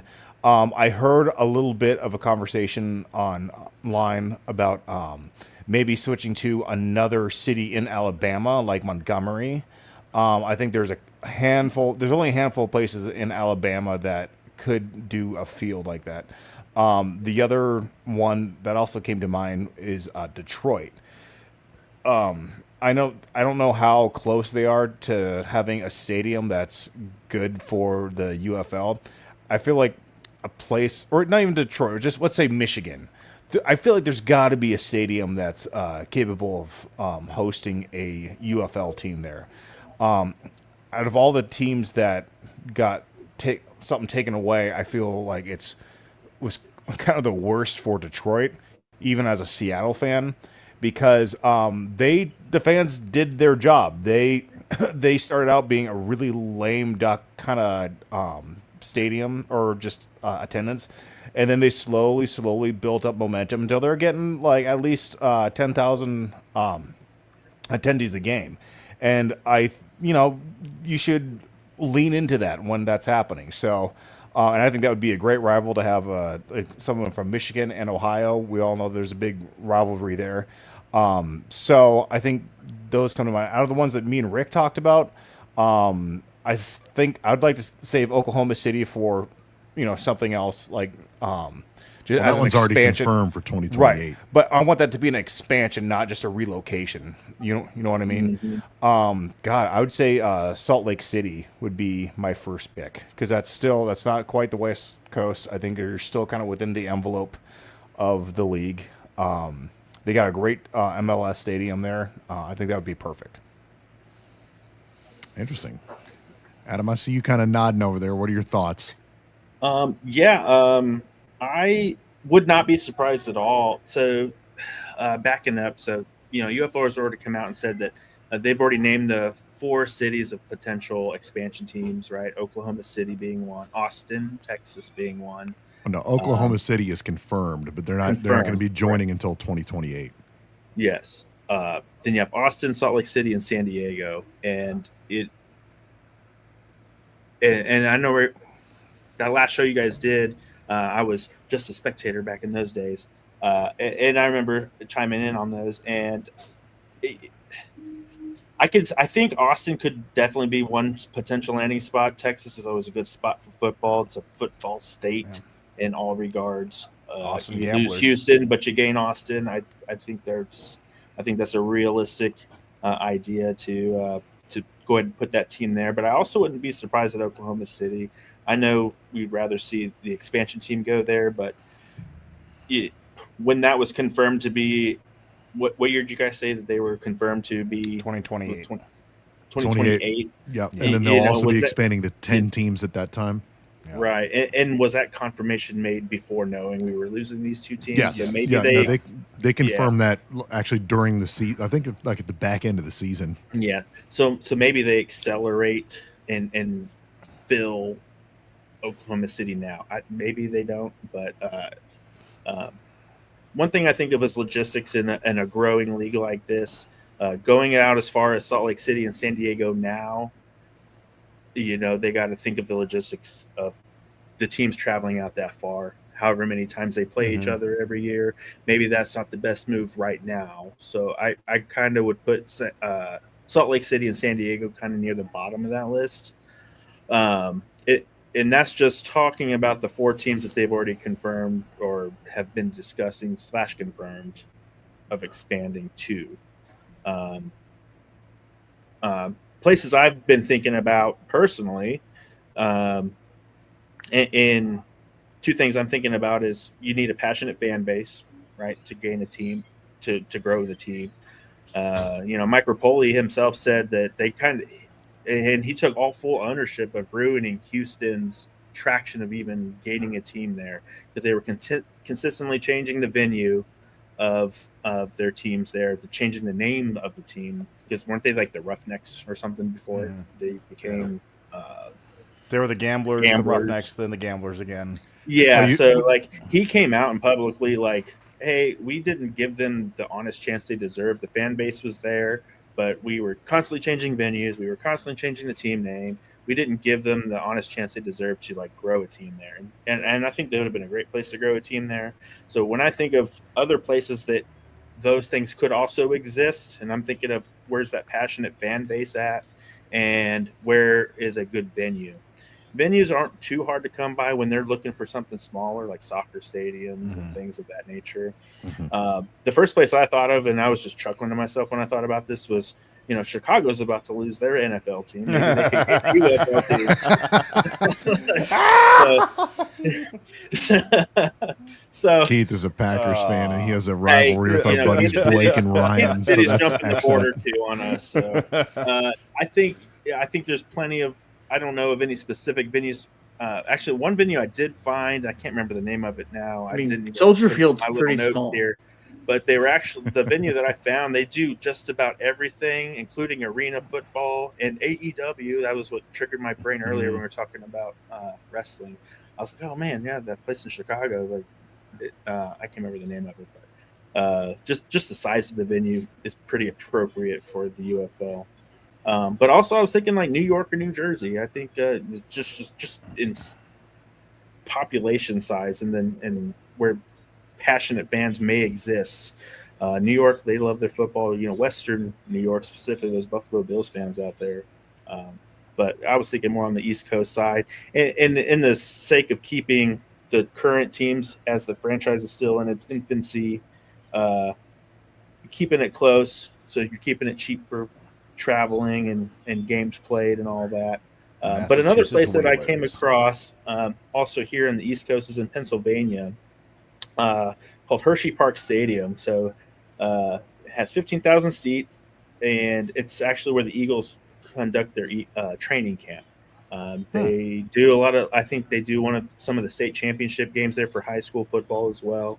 But it's about 15 to 20 minutes east of Harrisburg. So it's in a place where you could attract a good fan base there. It's a neat little venue. And then Hershey Park, if you guys haven't heard of that, is right next to it. And that's a fun place to go to. Interesting. But I like it.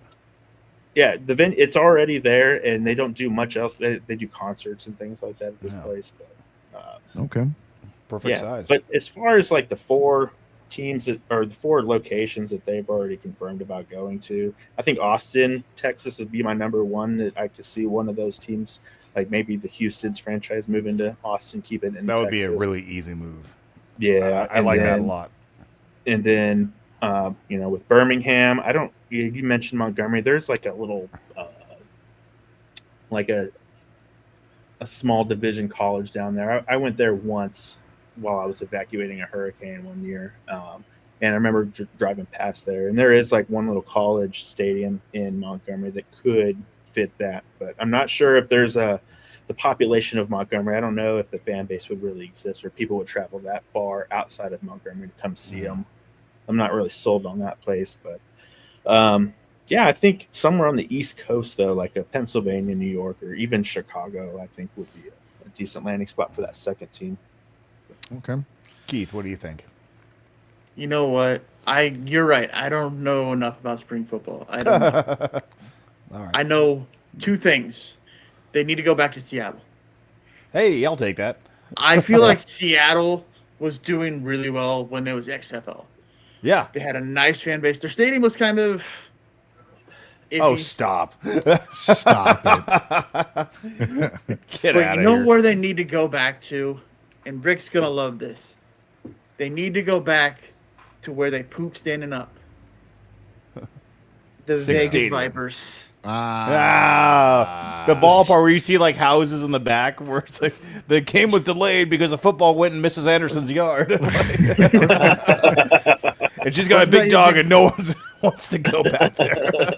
Wasn't that your big joke, Rick? That was I think a lot of They poop standing up. that was like the big, I don't know if it was like just Battlehawks exclusively, but I think that was kind of a running joke between other XFL/UFL fans. I don't know. Vegas. All right. Vegas, What do you, But Vegas needs a real football team because the Raiders suck. I said it. Rick, what do you think?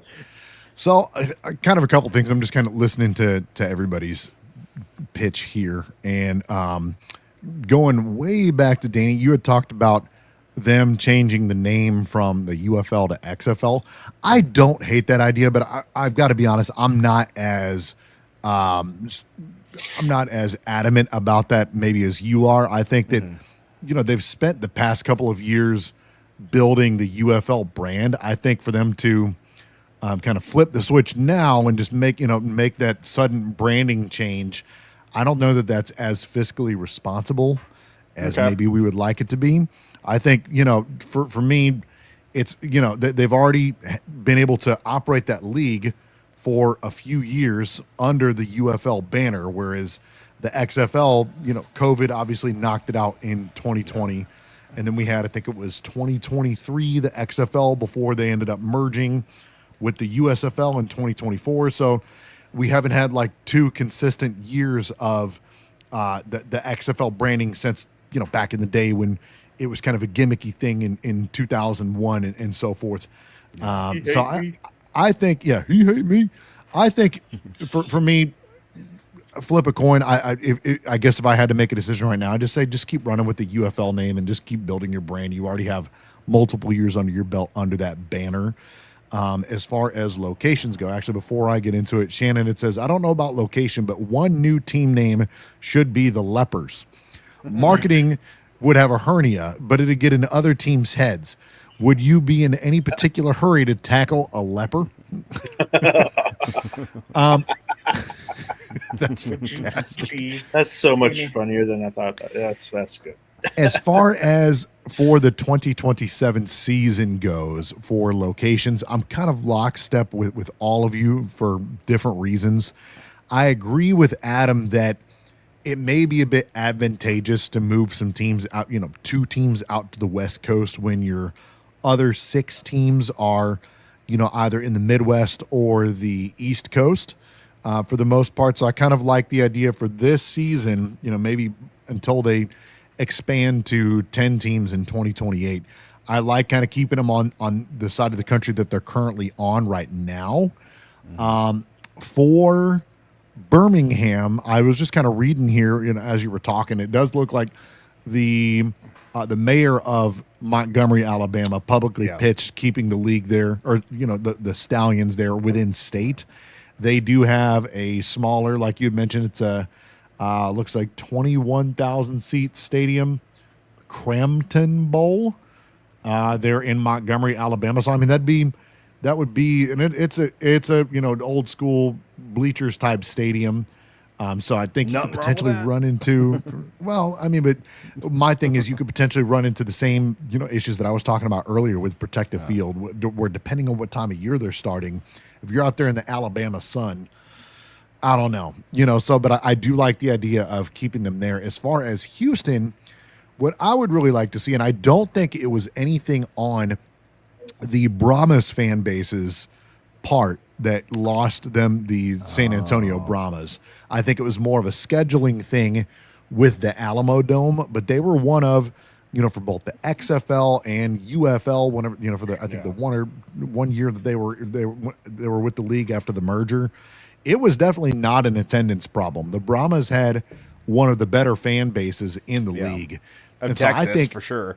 Right. It's certainly by far like the best consistent attendance out of any of the Texas spring football teams. So I think if you find a way to work it out and put the, take away the Houston Roughnecks, Gamblers, whatever you want to call them, and bring back the San Antonio Brahmas, if that's not at the Alamo Dome, fine. I'm not sure what the other stadiums are like there in San Antonio.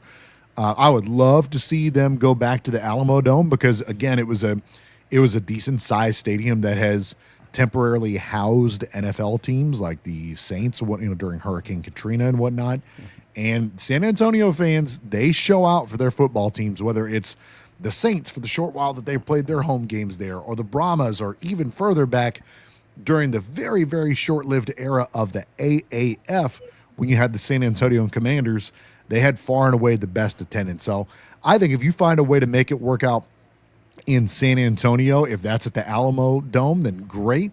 Otherwise, if you could find a suitable place, a suitable venue in that area, I don't know why you don't look at San Antonio. It has been by far the best Texas market for spring football. Austin, I don't know a ton about it. But I guess it certainly could work there. I just think you already have a proven commodity with San Antonio that I would seriously consider them. Something I want to bring up with Austin is that it is the largest city in America without a professional sports team, and it's one of the fastest growing cities in America. So I would say let's put the Gamblers in San Antonio, and we put the Renegades in Austin. Yeah, but then you have the what's it called? You still have the Arlington or I guess they switched back to Dallas Renegades, which and I know we kind of dunked on the Dallas Renegades last year, but one, they changed venues, and the venue that they played at last year was still under construction, so they were playing in like a, I think I don't like that they went to that Toyota Field or whatever. I think that if they would have found something a little bit closer to the Arlington area, but they've never had attendance there though. Well, I don't know. There were Dallas, when Arlington. They were playing. It was like more early season, I guess, when there was like hype. But there were some of the early season games, and they were still playing at, I think it's Globe Life Park or Globe Life Field, whatever the Texas Ranger Stadium used to be. Oh, right. I think if you're gonna have a team in Dallas, I get it, because right now that's where the hub for the UFL is. But if you're gonna have the Dallas team, don't have them in Frisco or whatever. Like, have them somewhere closer to Arlington. I think that you'll have a lot better luck that way. But give the people in Arlington a football team to cheer for. You know what I'm saying? Right. Or but then that kind of goes back to my whole thing of, do we really want like 3 out of the, I guess for next season, 8 football teams in the UFL to be Texas teams? Yeah, I was just thinking that too. But at the same time, it's like, talking about not wanting to accelerate the expansion out west. But but you place those teams in the Midwest and like start just inching in that direction, and Right. for that sake, like I could see that it could be beneficial. So maybe like one Texas team, and like maybe just jump into Oklahoma City now, and not let Oklahoma City be that expansion team. Right. Yeah. And Yeah, but then you got to just come up with space it another out a expansion little team bit. for 2028. Sure, but So- like, there's other places. We brought up other places like Michigan, and you said San Antonio. Those were Yeah. old teams that were used to be locations. Right. Yeah. And to both you and Danny's credit, and to the Michigan Panthers fans' credit, I know that maybe that venue was a little bit big, for a spring football team, but man, I remember us kind of giving Panthers fans kudos, not this most recent year, but last year, because they had their attendance is starting to get a lot better towards the back end of the season there, when they were making a big playoff push. But I don't know. I'd have to do some research as to what venues they could possibly use. Obviously, it's not going to be Ford Field, because Mike Rapoli's whole thing is, unless you have a guaranteed locked and loaded, not to toot my own horn here, but like a St. Louis type crowd, we really want to be in smaller venues, like kind of where it's a Give it's St. a Louis pack- 2 teams. Yeah, give Let them play at the soccer field. Yeah. Yeah, put one over at over there at Energizer Park, and one at the Dome at America Center. But so I don't know. I'm kind of on the same page as all of you. I think Michigan would certainly be, or Detroit specifically would be interesting. I just don't know what venues they have there that would be suitable for kind of what Mike Rapoli wants to do. Because while I do credit them that they certainly boosted their attendance there at the back end of the season in, I guess that was now 2025 or whichever it was, the last year that they were in the league. They didn't have a crowd to necessitate playing it at Ford Field, and having otherwise, the optics were not great. If you can find a smaller venue that kind of fits the idea of like Louisville, where it's like the stadium they played in was not a big stadium. It was a soccer stadium, but I've seen it. It's a good stadium. It's a great TV product, because it's a freaking packed house. So unless you have like a 2020 Seattle Dragons crowd or a St. Louis Battlehawks type crowd, having a smaller venue like that actually does kind of make sense. So it'll be interesting to see. All right. Detroit has a really nice soccer stadium, actually.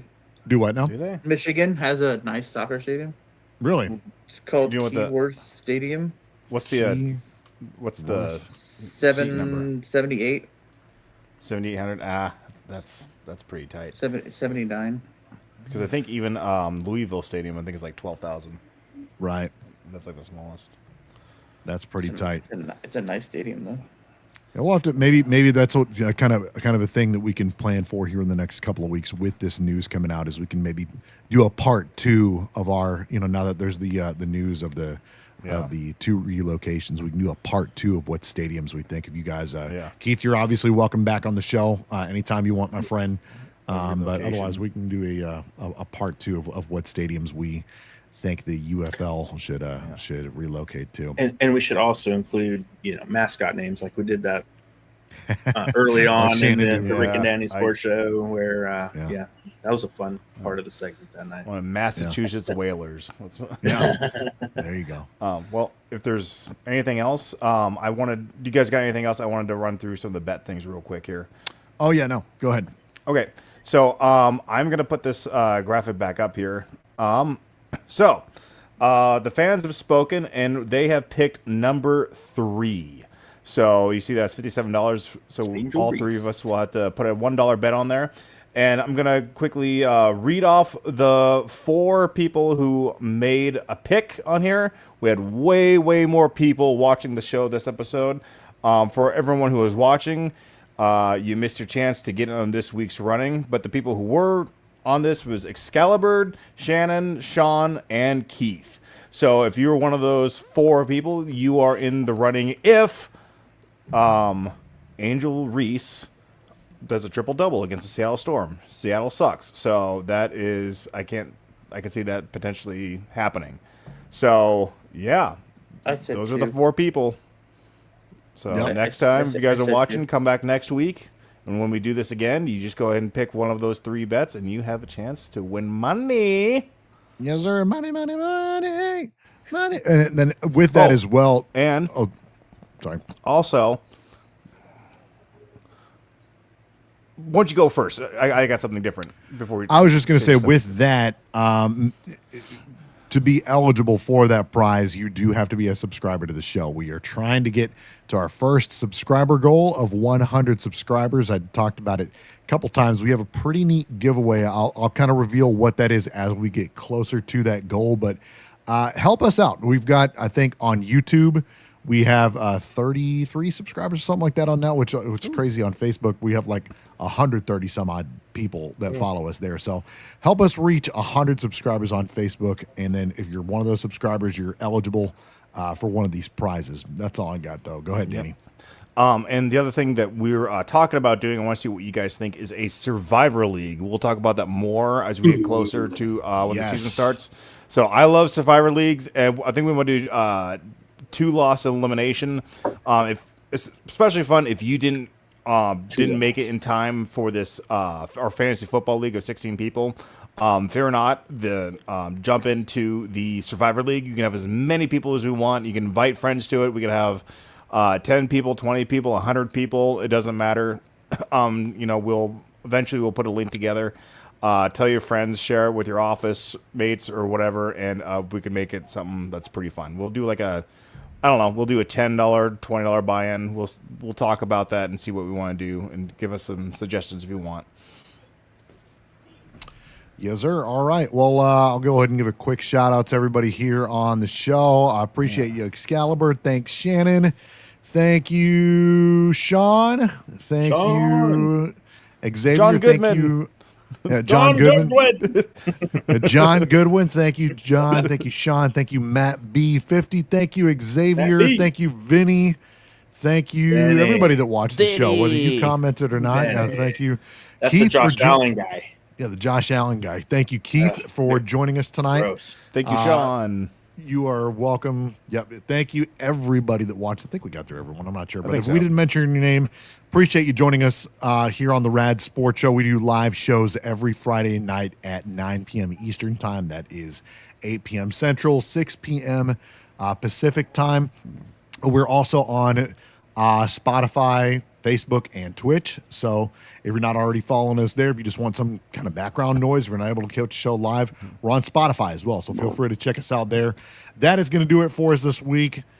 Appreciate y'all tuning in, and we will catch you next week. Peace.